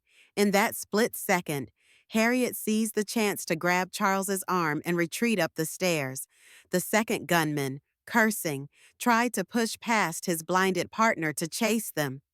Alicia, frantic, darted sideways, fleeing toward the rear corridor. Harriet realized Alicia was trying to escape the intruders and Harriet's justice all at once. Harriet yelled, "Stop her!" to Charles. He pivoted, blocking Alicia's path with the poker raised. Though he looked pained at the confrontation, Alicia whirled around, wide-eyed, trapped between the armed men below and Harriet's improvised barricade above. Suddenly, the house flooded with red and blue lights. Through the broken window, Harriet glimpsed uniformed officers streaming onto the property. "Aymayid." The gunman coughed and stumbled around, still half blind from the pepper spray, while the second man raised his weapon, possibly intending to fire at the police or Harriet. Harriet's throat went dry. She braced for the worst, but then a booming command rang out. "Police, drop your weapon." Harriet risked a quick peek. Two officers flanked the men, guns drawn. The second man froze, considered resisting, then dropped his pistol. The first man groaned in agony from the pepper spray, collapsing to his knees. Relief crashed over Harriet like a wave. She motioned Charles down the stairs, careful to keep a vantage point. Alicia stood trembling at the top step, clearly fearful the men would name her as the conspirator who summoned them. Harriet marched down, arms raised to show the police she wasn't armed aside from the spray. An officer recognized Harriet, gave her a nod, and swiftly moved to cuff the intruders. "Are you okay?" the officer asked Harriet. She nodded, rubbing her shoulder. "We have Alicia Contreras upstairs. She's the primary suspect in a corporate espionage and fraud case. She might resist arrest." At that, Alicia let out a shrill, desperate cry. She spun on her heel and attempted to bolt down a side hallway. Harriet shouted, "She's fleeing!" The same officer barked orders into his radio. Another officer sprinted up the stairs after Alicia. Harriet's heart hammered as she watched them vanish down the corridor. Moments later, a scuffle ensued. Alicia squealed in panic. Then the officer emerged, holding Alicia's arm in a firm grip. Alicia's hair hung in disarray, tears streaming down her face. "I'm pregnant! You can't manhandle me!" she shrieked. The officer, unflinching, carefully but firmly led her down. Harriet approached, her voice quivering with pent-up emotion. "Officers, be mindful she claims to be pregnant, but we have reason to believe she's staged or is carrying someone else's child. Either way, read her rights." Alicia glared at Harriet with pure hatred, her once polished exterior left in tatters. "I hope you're pleased," she spat. "You have no idea who you're messing with." Harriet's face steeled. "I think we do," she replied quietly. "And your accomplices are in custody downstairs. That phone you used is in my possession. I'd say the jig is up." Charles stood aside, pale and trembling, clearly struggling to process the chaos. The police began combing the house, checking for more intruders. The lead officer took Harriet's statement, scribbling details as she explained the infiltration, the false pregnancy claims, and the confrontation. Harriet handed over Alicia's phone, which the officer bagged as evidence. She could imagine the avalanche of charges breaking and entering for the men: conspiracy to commit espionage, assault. The list went on. Harriet found a grim satisfaction in seeing Alicia in handcuffs, though her own heartbreak lingered. The police escorted Alicia and her two associates to waiting patrol cars. Harriet, meanwhile, felt adrenaline surging and fading in waves, her injured shoulder throbbing. Patrick, wearing his FBI windbreaker, finally arrived in an unmarked sedan. He bounded into the house, eyes sweeping the chaos.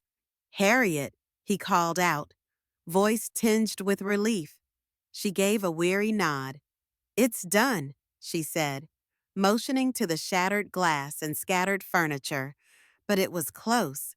Patrick exhaled heavily, raking a hand through his short-cropped hair. "We'll have medics on standby. Let's get you looked at." Harriet shook her head. "I'm fine. Just a scratch." Despite her bravado, blood stained her sleeve. Patrick gestured for an EMT who approached with a first aid kit. Harriet reluctantly allowed the medic to inspect her shoulder, wincing as antiseptic stung the claw marks Alicia had inflicted. While Harriet was tended to, Patrick and a team of agents set about securing the scene, disait Saman. They took statements from the local officers and snapped photos of the broken window, the remnants of the scuffle. Harriet felt a conflicting swirl of relief, triumph, and profound sadness. Yes, she had saved Monroe worldwide from infiltration. Yes, she had exposed Alicia Contreras's espionage. But she had also decimated what remained of her marriage. Charles stood in the periphery, speaking to an officer in hushed tones, his face hollow. When Harriet's wound was dressed, Patrick crouched near her. "We have Alicia's two accomplices in custody. Preliminary checks show they're private contractors with ties to Rosentech's off-the-book security division. As for Alicia, the child is a question mark, but we'll confirm soon enough." Harriet nodded numbly, the weight of it all pressing on her. She bragged about heavy hitters in the shadows. Harriet said, "Rosentech might have more assets we haven't uncovered." Patrick grimaced. "We'll coordinate with the Bureau's cybersecurity team. With Alicia's phone, we can trace how far this goes." "You did well, Harriet." She managed a thin smile. "I did what needed doing. Thanks for backing me up." "Standing." Harriet surveyed the living room once more. The estate looked like a crime scene, which it was. Glass shards from the broken windows sparkled under the chandelier's glow. Officers tracked footprints across the polished floor. This is where Harriet once hosted holiday parties for Charles's board members. Now it was a battlefield and a testament to the end of her illusions. She approached Charles, who stared at the wreckage, the iron poker still in his hand, as if he'd forgotten he was holding it. "Charles," Harriet said softly. He turned, eyes haunted. Is it all true? He asked, voice hoarse. Was she never pregnant with my child? Harriet took a breath. I suspect she may be pregnant, but not by you. The preliminary DNA tests indicated a mismatch. We'll know more soon, but I'm sorry. Charles swallowed, closing his eyes. I was a fool. Harriet's heart twisted. Despite everything, a part of her still cared about his pain. You were deceived, she said. You might have wanted to be deceived, but that's done now. You need to cooperate with the authorities. They'll want your statement. Charles stared at the battered front door. Of course, he said numbly. Harriet. I'm so sorry. Harriet opened her mouth, but no words formed. Apologies felt hollow in the face of this total betrayal. She gently took the poker from his hand and set it aside, leaving him with nothing to cling to but his guilt. For the next 3 hours, the Monroe estate buzzed with the business of law enforcement. FBI tech specialists arrived, scanning the premises for Alicia's hidden devices. They discovered a small USB drive taped under Charles's desk, loaded with proprietary project files. A search of Alicia's belongings turned up multiple passports under different names. It was as if Harriet's worst suspicions had been outdone by an even darker reality. Alicia hadn't just been an opportunist. She was an adept mole with layered cover identities.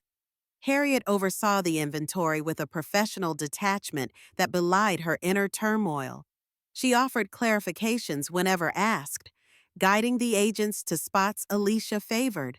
She pointed out the library computer Alicia sometimes used, the bedroom closet with hidden compartments. Each revelation hammered home that Harriet had been living with a con artist under her roof, enabled by her own husband's unfaithful illusions. The local police eventually withdrew, leaving the specialized federal agents to handle the corporate espionage angle. Outside, Harriet glimpsed Alicia in the back of a bureau vehicle, her face streaked with tears, hands cuffed behind her back. Harriet wondered if those tears were for lost ambition, fear of her employer's wrath, or genuine remorse. Aishomayan. Perhaps Alicia only regretted getting caught. Finally, around midnight, Patrick approached Harriet with a laptop open to a preliminary forensics report. We got into Alicia's phone logs, he explained. She placed a call to Redwood Holdings' main line 2 hours before your dinner. Another to a number in Singapore we suspect belongs to a Rosen Tech subcontractor. This infiltration was global in scope. Harriet, you effectively shut down a major pipeline of stolen data. Harriet scanned the screen, exhaling slowly. So it wasn't just Monroe worldwide. They were after as many trade secrets as possible, funneling them overseas. Patrick nodded. You see why it was critical to intervene. They might have gained a decade's worth of R&D in months. Harriet's gaze drifted to Charles, slumped on a foyer bench, answering an agent's questions in a weary monotone. She gritted her teeth. He made it easy for them, didn't he? Patrick set a comforting hand on Harriet's uninjured shoulder. People do foolish things when they're lonely or desperate. Doesn't excuse it, but it explains how skilled operatives exploit vulnerabilities. Harriet bit her lip, tears threatening to well. It's over. Then, we can tie Alicia to Rosentech. Shut them down. Nodding, Patrick snapped the laptop shut. For now, we'll hold Alicia, her associates, and keep investigating the broader network. They'll all face espionage charges. The Bureau will also contact state attorneys about the fraud, assault, whatever else. Meanwhile, Harriet, you should rest. Harriet let out a shaky laugh. Rest. Right, she murmured, eyes roaming the shattered remnants of her life's illusions. Sure. She eventually wandered into the parlor, collapsing onto a chaise lounge that once served as a place to relax with Charles after late-night dinners. Now it smelled of glass cleaner and dust from the hasty crime scene work. Her eyes drifted closed, but her mind spun with images of Alicia brandishing that phone, the men storming in with guns, and Charles's face crumpling with heartbreak. Harriet recognized that her world had changed irrevocably. Even if she pressed forward with a divorce, the process would be overshadowed by criminal proceedings. Tabloids would devour the story if they caught wind of it. CEO's pregnant mistress and international spy. Harriet shuddered at the thought. Eventually, Charles entered, stepping gingerly over the debris. Harriet reopened her eyes, forcing herself to sit up. "You should rest." "Harriet," he said softly, repeating Patrick's advice. "In the guest room, maybe, since the master bedroom." He hesitated, uncertain how to address the bed they once shared. Harriet felt a pang. "Yes, the guest room is fine," she said, rising. Without another word, she walked out, aware of Charles's pained gaze following her. She had no desire to console him. Tonight, Harriet's priority was preserving a shred of her sanity while the rest of her life lay smoldering. 2 days passed in a blur of debriefings and official statements. Harriet barely left the estate, as agents still combed through every inch for additional evidence. She handed over Alicia's phone, her own photos from the night of the parking garage exchange, and historical logs detailing Alicia's suspicious activities. It felt like Harriet was baring her soul, exposing the entire messy tapestry of her marriage and personal heartbreak to the cold scrutiny of federal case files. Meanwhile, Charles receded into stony silence. If Harriet was awake in the mornings, he was conveniently out meeting attorneys by midday. By evening, he avoided dinner in the house altogether, presumably lost in regrets. On the third morning, Harriet sat in the sunlit breakfast nook, sipping black coffee, when she received a text from Patrick. DNA test conclusive. Alicia is pregnant, father unknown. Possibly a Rosentech exec. No paternal markers from Charles. Prepare yourself, press conference might leak details. Harriet grimaced. The confirmation hammered home that Charles's illusions about fatherhood were shattered beyond doubt. Harriet also knew the public scandal was about to explode. She braced herself for the media onslaught. Sure enough, that afternoon, a local news station ran a breaking story, high-profile arrest at the Monroe estate. Sources say espionage charges possible. The footage showed Alicia, her hair disheveled, escorted by 2 FBI agents. The reporter teased that the pregnant mistress of CEO Charles Monroe might be involved in corporate sabotage. Harriet switched off the TV, her stomach roiling. She dreaded the phone calls from acquaintances, the swirling rumors in business circles. Let them swirl, she thought bitterly. The truth was damaging enough without speculation. Charles returned late that night. Harriet heard his footsteps echo in the foyer. She found him slumped against the stair banister, tie askew, face drawn. "The board wants me out," he said hollowly, glancing at Harriet as she approached. "They're calling an emergency meeting tomorrow to discuss my removal as CEO. Shareholders have lost confidence." Harriet swallowed, recalling that she once passionately defended Charles's leadership in front of doubters. Maybe stepping down is best. Let the company rebuild under stable hands. He blinked at her, bitterness clouding his eyes. "It's my life's work, Harriet. Our life's work." She folded her arms. "Yet you risked it all for Alicia. And now, ironically, I'm the one helping the FBI salvage what can be saved." Charles nodded numbly, tears glistening. "I deserve it," he whispered, "but it still hurts like hell." For a moment, Harriet's resentment softened. Despite her anger, she recognized that losing the company felt like a personal death for Charles. Still, she couldn't muster true sympathy. His own choices had lit the fuse. "It hurts," she repeated softly, "but it's the natural consequence." Charles exhaled shakily. "I never meant for you to suffer. I was lonely. I wanted." Harriet stopped him with a raised hand. "You wanted a new beginning. You got your wish. Only it was built on deceit. Alicia used you as a Trojan horse. Now you see the cost." A pained silence settled. Harriet considered the approach of the divorce lawyers, the swirl of scandal. "I'm moving out tomorrow," Harriet announced, "back to my old townhouse. The agents will let me know if they need me for further statements." Charles flinched. "Harriet, are you sure this is still your home?" Harriet shook her head, tears pricking her eyes. "Not anymore. I won't stay in the place Alicia nearly destroyed." She swallowed the lump in her throat. "Besides, I need to let you handle your downfall in peace." He opened his mouth to protest, but she brushed past him, climbing the stairs. Harriet had seen enough. The estate, once a testament to their shared ambitions, now felt like a mausoleum of broken dreams. After tonight, Harriet vowed never to sleep under that roof again. Harriet rose at dawn, packing her essentials into a pair of suitcases. A swirl of memories assaulted her as she moved through the rooms. The Spanish-tiled hallway where she once danced with Charles after a celebratory dinner.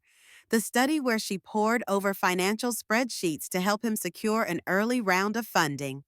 Now, each space felt desecrated by the recent chaos.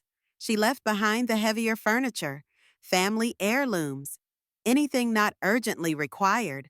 None of it seemed to matter anymore. What Harriet truly valued, love, trust, and partnership, had already been stripped away. As Harriet loaded her bags into her car, she noticed a news van parked down the street, presumably staking out the estate for any sign of the betrayed wife or the espionage mistress. Harriet felt a flash of anger at being reduced to tabloid fodder.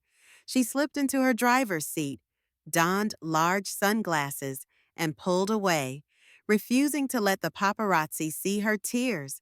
Her townhouse, purchased years ago as a fallback property, lay in a quieter district of Phoenix. Harriet had once rented it out, but it was vacant now, an empty shell. Entering the small, sun-baked courtyard, Harriet felt relief that it offered privacy. The living room was modest, with cream-colored walls and minimal furniture. Perfect, Harriet thought, to start anew. She deposited her suitcases, sagging onto a faded love seat. The hush enveloped her like a tentative embrace. This would be her refuge for however long it took to piece her life back together. That afternoon, Harriet called Patrick to check on the legal status of Alicia. "She's being held without bail," Patrick said grimly. "Feds consider her a flight risk. The men who tried to break in are also in custody." One. "And Harriet, you should know Alicia claims she was coerced by Rosentech, but we found substantial proof she volunteered for this infiltration." Harriet closed her eyes. "So she's spinning a sob story for a lenient plea." "Exactly," Patrick replied. "She's hoping to leverage the pregnancy for sympathy, maybe secure a lesser charge. The Bureau is skeptical. The father might be a Rosentech exec named Damon Liu. We're working on an extradition angle if he's abroad." Harriet's mind reeled. Another puzzle piece. Alicia's scheme truly was an elaborate patchwork of manipulation involving multiple powerful men. Harriet pressed a hand to her forehead. "Drained. Keep me updated." Days blurred into a routine of depositions and attorney meetings. Harriet faced the painful process of dissolving a quarter-century of marriage. She let her own lawyer handle most details, focusing instead on her cooperation with the FBI. The media, starved for sensational drama, kept the story alive. "Pregnant Mistress was corporate spy," read one headline. Another said, "Scandal rocks." "Monroe Worldwide CEO's wife exposes espionage." Harriet wished she could vanish from the public eye, but recognized her role was crucial in preventing future infiltration attempts. Meanwhile, Monroe Worldwide's board forced Charles to step down as CEO. He retained a seat as a nominal advisor, but Harriet knew his influence was gone. In a turn of irony, several board members approached Harriet about consulting on corporate security improvements. Harriet toyed with the idea, but decided to wait until the investigations wrapped. She wasn't ready to re-enter that world, not while her heart was still raw from betrayal. One evening, Harriet wandered through her townhouse, running a hand along the dusty bookshelves. The phone rang. It was her mother, who lived out of state. Harriet braced herself for motherly concern. Indeed, her mother's voice was tinged with worry. "Sweetheart, I saw the news." "Are you all right?" Harriet exhaled shakily.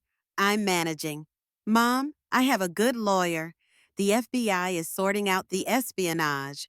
"On a whim," Harriet added. "Maybe I'll visit you once this all settles. I could use a fresh view." Her mother's warm acceptance of that idea was Harriet's first glimpse of hope in weeks, a sense that life could go on, even after unthinkable betrayal. 10 days after the raid, Harriet found herself summoned to the FBI field office for a formal debriefing. Despite her tumultuous relationship with official duties, Harriet felt a pang of familiarity stepping into the stark, gray-walled conference room. She wore a simple navy blazer, her hair pulled back in a pragmatic bun, no frills. She recognized a few faces from her past collaborations, offering curt nods. They ushered her to a seat opposite Alicia Contreras, who sat flanked by her federal public defender. The tension was palpable. Alicia's once flawless complexion looked sallow, dark circles under her eyes. She wore loose, unflattering maternity clothes, probably government-issued. Harriet's heart fluttered unexpectedly. Despite Alicia's treachery, seeing her so vulnerable triggered a pang of empathy. Then Harriet recalled the scratched shoulder and the heartbreak Alicia sowed. A senior agent, Delgado, led the session. "Ms. Contreras has requested a chance to speak, possibly to negotiate a plea," he began, his tone neutral. "Ms. Monroe, sorry, Ms. Harriet, we appreciate your presence." Harriet stiffened at the slip of her married name. She flicked her gaze to Alicia. "What do you want from me?" Alicia's eyes flickered with a mixture of fear and anger. I want you to understand. I didn't plan all this from day one. Rosentech approached me after I took a short contract job. They said they'd pay me more than I'd make in a decade if I could get close to Charles. Then I found out I was pregnant, yes, it's Damon Lou's. But Rosentech insisted I pretend it was Charles's so I could secure partial ownership or child support. Alicia lowered her head. I didn't. I didn't want to ruin your life.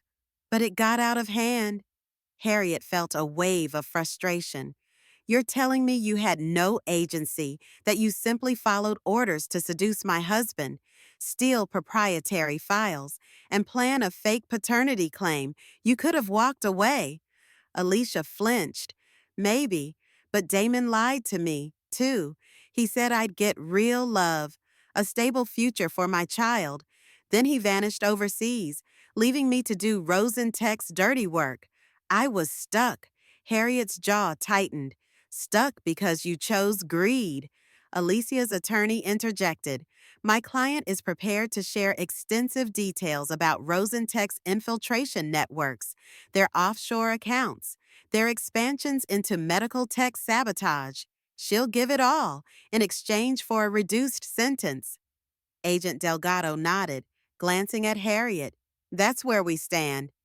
Alicia's cooperation could be a key to dismantling an international ring, but we need confirmation of certain details. Only you, Harriet, can provide."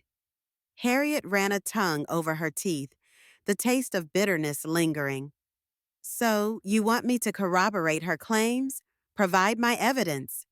"Fine, if it stops future infiltration." She studied Alicia, but don't expect sympathy. You manipulated Charles at his weakest point. You twisted my life, too. Alicia's eyes fell. I know. I'm sorry.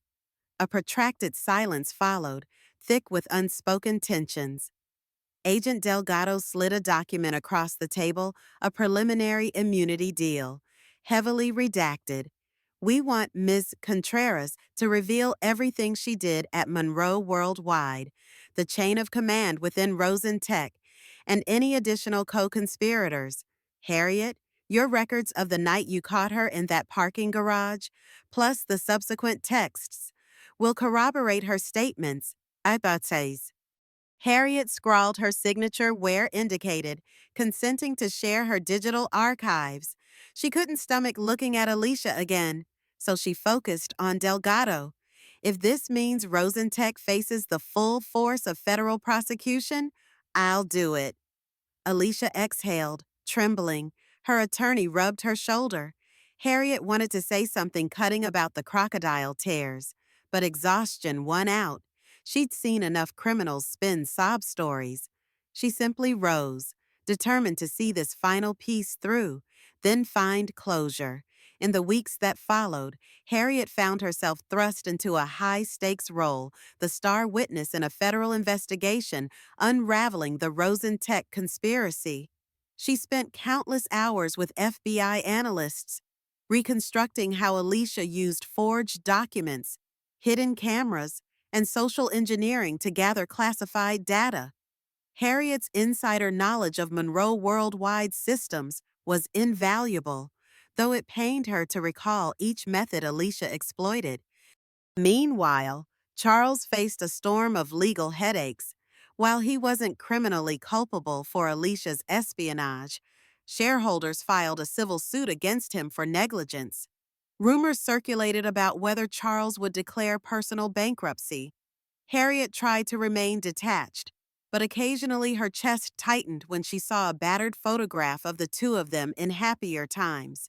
She reminded herself it was Charles's infidelity and blindness that enabled Alicia. The heartbreak lingered, yet Harriet refused to drown in regret. Duty called. One crisp morning, Harriet returned from a briefing to find a letter slipped under her townhouse door. The envelope had no return address. She opened it carefully. Inside was a single, typed page. Harriet, your relentless meddling destroyed many business opportunities. Don't think we've forgotten. Rosentech's reach is long. Tread carefully. Harriet's stomach clenched. A threat, plain and simple. She dialed Patrick, who insisted on sending an agent to scan Harriet's neighborhood and review the letter for prints. Though Harriet tried to maintain courage, her hands trembled slightly as she relocked her door. She was no stranger to intimidation tactics, but this felt personal. Rosentech's hidden backers, still unexposed, wanted Harriet silenced. Patrick's calm assurance, "We've got your back," helped only so much. Harriet considered whether she should temporarily relocate or accept the Bureau's offer of protective detail. She hated feeling vulnerable, but recognized the stakes. That evening, Harriet found a battered box of mementos in her townhouse closet, photographs from her youth, old commendations from her earliest days in financial forensics, a journal from the first year of her marriage to Charles. She flipped through the pages with a pang, reading how excited she'd been about building a life with him, about possibly adopting a child if pregnancy never happened. She'd believed so firmly in their partnership. Tears blurred her vision. Harriet realized she'd never properly mourned the loss of that dream. She sniffed, shutting the box and leaning against the wall, letting herself cry. For once, it felt freeing, like exorcising a ghost from her heart. In the midst of this emotional upheaval, Harriet's phone chirped a text from the head of Monroe Worldwide's board. They'd heard Harriet was consulting with the FBI and wanted her expertise in strengthening the corporation's cybersecurity. They also hoped Harriet might consider a formal position once the dust settled. Harriet stared at the message for a long moment, A part of her yearned to accept, to reassert her rightful place as someone who had dedicated so much to that company. Another part resisted, insisting that Harriet needed a fresh start, unburdened by memories of Charles. For now, she typed a polite but non-committal response. "I'll consider it after the ongoing investigations conclude." As the Rosentech investigation raced forward, Harriet's testimony became crucial in multiple hearings, held behind closed doors for security reasons.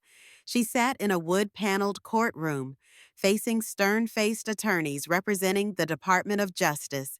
Across from her, Alicia Contreras, visibly more pregnant than before, detailed in an almost clinical monotone how she infiltrated Monroe worldwide. Alicia's belly, now obvious, gave Harriet an odd sense of dissonance. This was a life ironically nurtured amidst so much treachery. Harriet forced herself to focus on the facts, not the irony. Alicia's revelations were explosive. She named senior Rosentech officials, including Damon Liu, who had financed her infiltration with the promise of a lavish future if she secured Charles's compliance. Alicia admitted she'd planned to marry Charles, ensuring he recognized the child legally, thereby granting her indefinite leverage over Monroe Worldwide's fortunes. Harriet felt sick, realizing how meticulously Alicia had woven this trap. The hearing turned when Alicia described forging ultrasound documents to time the pregnancy narrative. Harriet listened, stone-faced, recalling Alicia's smug smile at the anniversary dinner. During cross-examination, Alicia's attorney tried to spin a tale of manipulation, how Alicia was a pawn used by Damon Liu. Harriet withstood it, pointing out Alicia's multiple opportunities to back away. Harriet's voice trembled only once, when describing the night Alicia attacked her in Charles's study. The memory of Alicia's nails sinking into her shoulder triggered a phantom pain. Harriet clenched her fists. Forging onward, the DOJ lawyer seemed convinced Alicia was complicit rather than coerced. When the hearing ended, Alicia glowered at Harriet. "I hope you're satisfied," she hissed. Harriet, picking up her files, regarded the younger woman with a weary gaze. "No one wins here," Harriet said quietly. "You'll serve time. Rosentech will face massive fines. Employees at Monroe Worldwide might lose their jobs if the scandal hits the stock. The only satisfaction is ensuring criminals can't repeat this scheme." Alicia said nothing more, escorted out by marshals. Harriet exhaled, shoulders sagging with relief that she'd survived another gauntlet of testimony. Outside, she stepped into a swirl of reporters calling her name, cameras flashing. Harriet pulled on large sunglasses, ignoring shouted questions about her marriage and the espionage. She found Patrick waiting near his car. "Heck of a hearing," he murmured, ushering Harriet inside. Harriet nodded, her nerves frayed. "Let's just hope the judge sees reason." Alicia's plea deal could unravel everything if the DOJ decides she's lying. Patrick gave a tight smile. "They won't. We have your evidence. Rosentech's done. Damon Liu, too, once we extradite him." Driving away, Harriet stared out the window at Phoenix's bustling streets, feeling a sense of finality creeping in. The lion's share of her mission was complete. She'd protected Monroe worldwide from a catastrophic infiltration, unmasked Alicia's false pregnancy scheme, and aided the Bureau in taking down a major corporate crime ring. Yet Harriet felt a hollowness. She had gained justice but lost the family she once cherished, albeit a flawed one. That evening, Harriet returned to her townhouse, poured herself a stiff drink, and stood on the back patio, letting the desert wind tousle her hair. She gazed at the fiery Arizona sunset, recalling an old proverb about endings and new beginnings. Perhaps, she mused, this was an omen for her own life, time to let the sun set on a painful chapter, so a new dawn could rise from the ashes. She allowed herself one small, hopeful smile. 3 weeks later, Harriet woke to a barrage of text messages. Overnight, a federal grand jury officially indicted Damon Liu, multiple Rosentech executives, and even certain Redwood Holdings figures on charges ranging from corporate espionage to conspiracy. Alicia Contreras's cooperation, backed by Harriet's evidence, had finally provided the last puzzle piece. News channels trumpeted the story. Major espionage crackdown, Rosentech officials under arrest. Harriet flipped through broadcasts, sipping coffee, feeling a strange sense of vindication. It was done. The spider's web that once threatened everything Harriet held dear was dismantled. Her phone buzzed again. Charles. Harriet hesitated, then answered. His voice was subdued. I saw the news. You did it. You saved Monroe worldwide. Harriet exhaled. I testified and provided evidence. Alicia told the rest. She waited for Charles to respond, half expecting him to express gratitude or relief. Instead, he sighed heavily. The board is considering reinstating me in some capacity after these arrests. They say my oversight is still valuable. Harriet, I don't know if I deserve it. She paused, a swirl of conflicting emotions rising.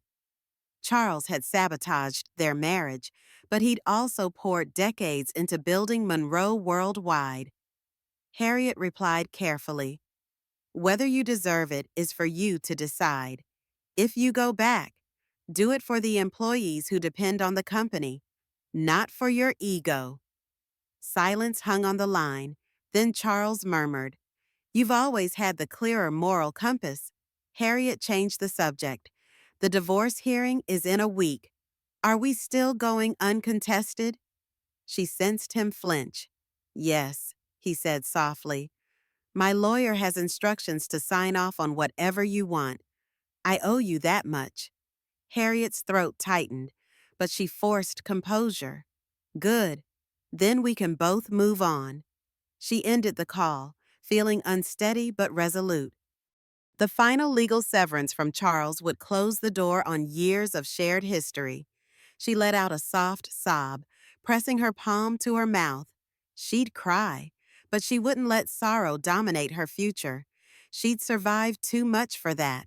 By midday, Harriet's phone rang again, the board of Monroe Worldwide.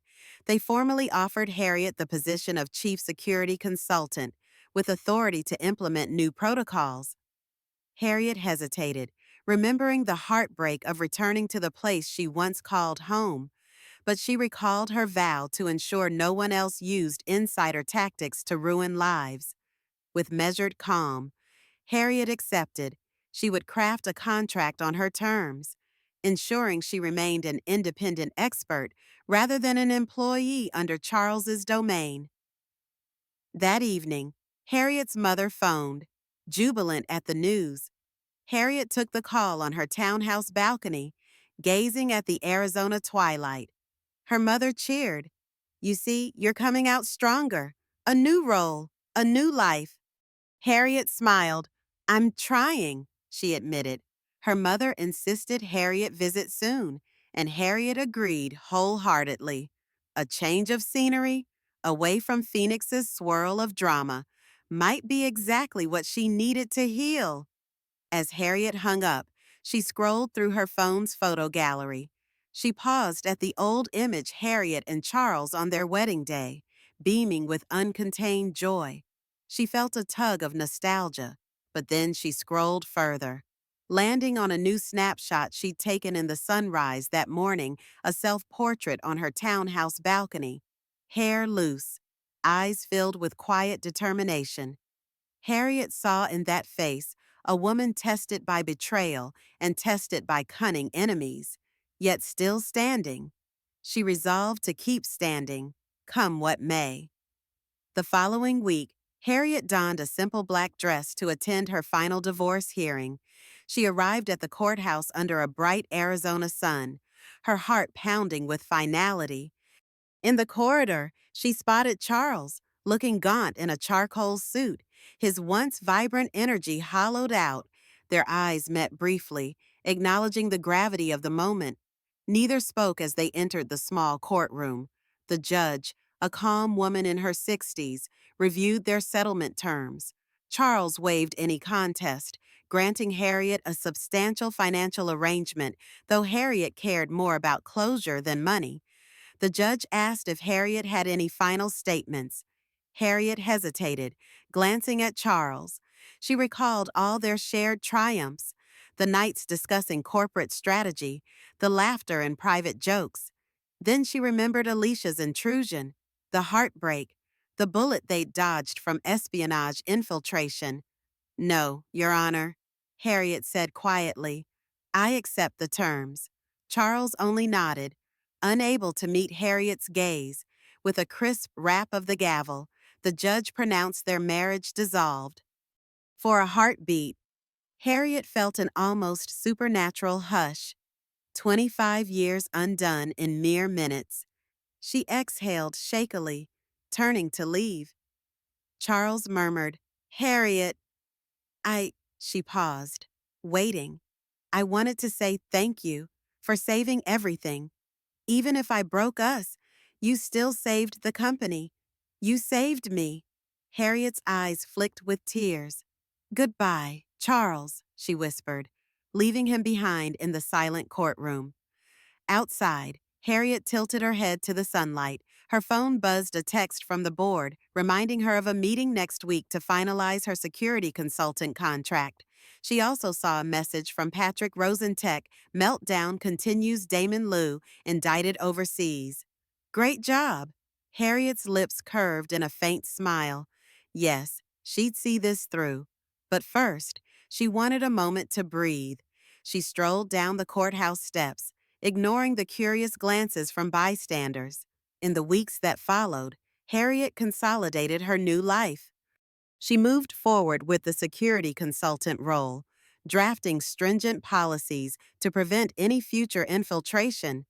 She traveled briefly out of state to visit her mother, allowing the familiarity of maternal love to heal some of her bruised heart. Each morning, Harriet rose early, taking a walk through her townhouse neighborhood, greeting neighbors who recognized her from the news but politely gave her space. She found solace in routine and small joys, fresh flowers on her kitchen table, a library book borrowed on a whim. One late afternoon, Harriet returned home to find a thick envelope from the FBI. Inside was a letter of commendation for her instrumental role in uncovering Rosentech's espionage ring. A wave of unexpected emotion gripped her pride. Relief, sorrow, all tangled. She carefully placed the commendation in a drawer, remembering her younger self who dreamed of heroics without personal sacrifice. Now, Harriet realized heroism often required steep personal costs. Yet Harriet felt her spirit lightening. She had faced down criminals, endured heartbreak, and still stood strong.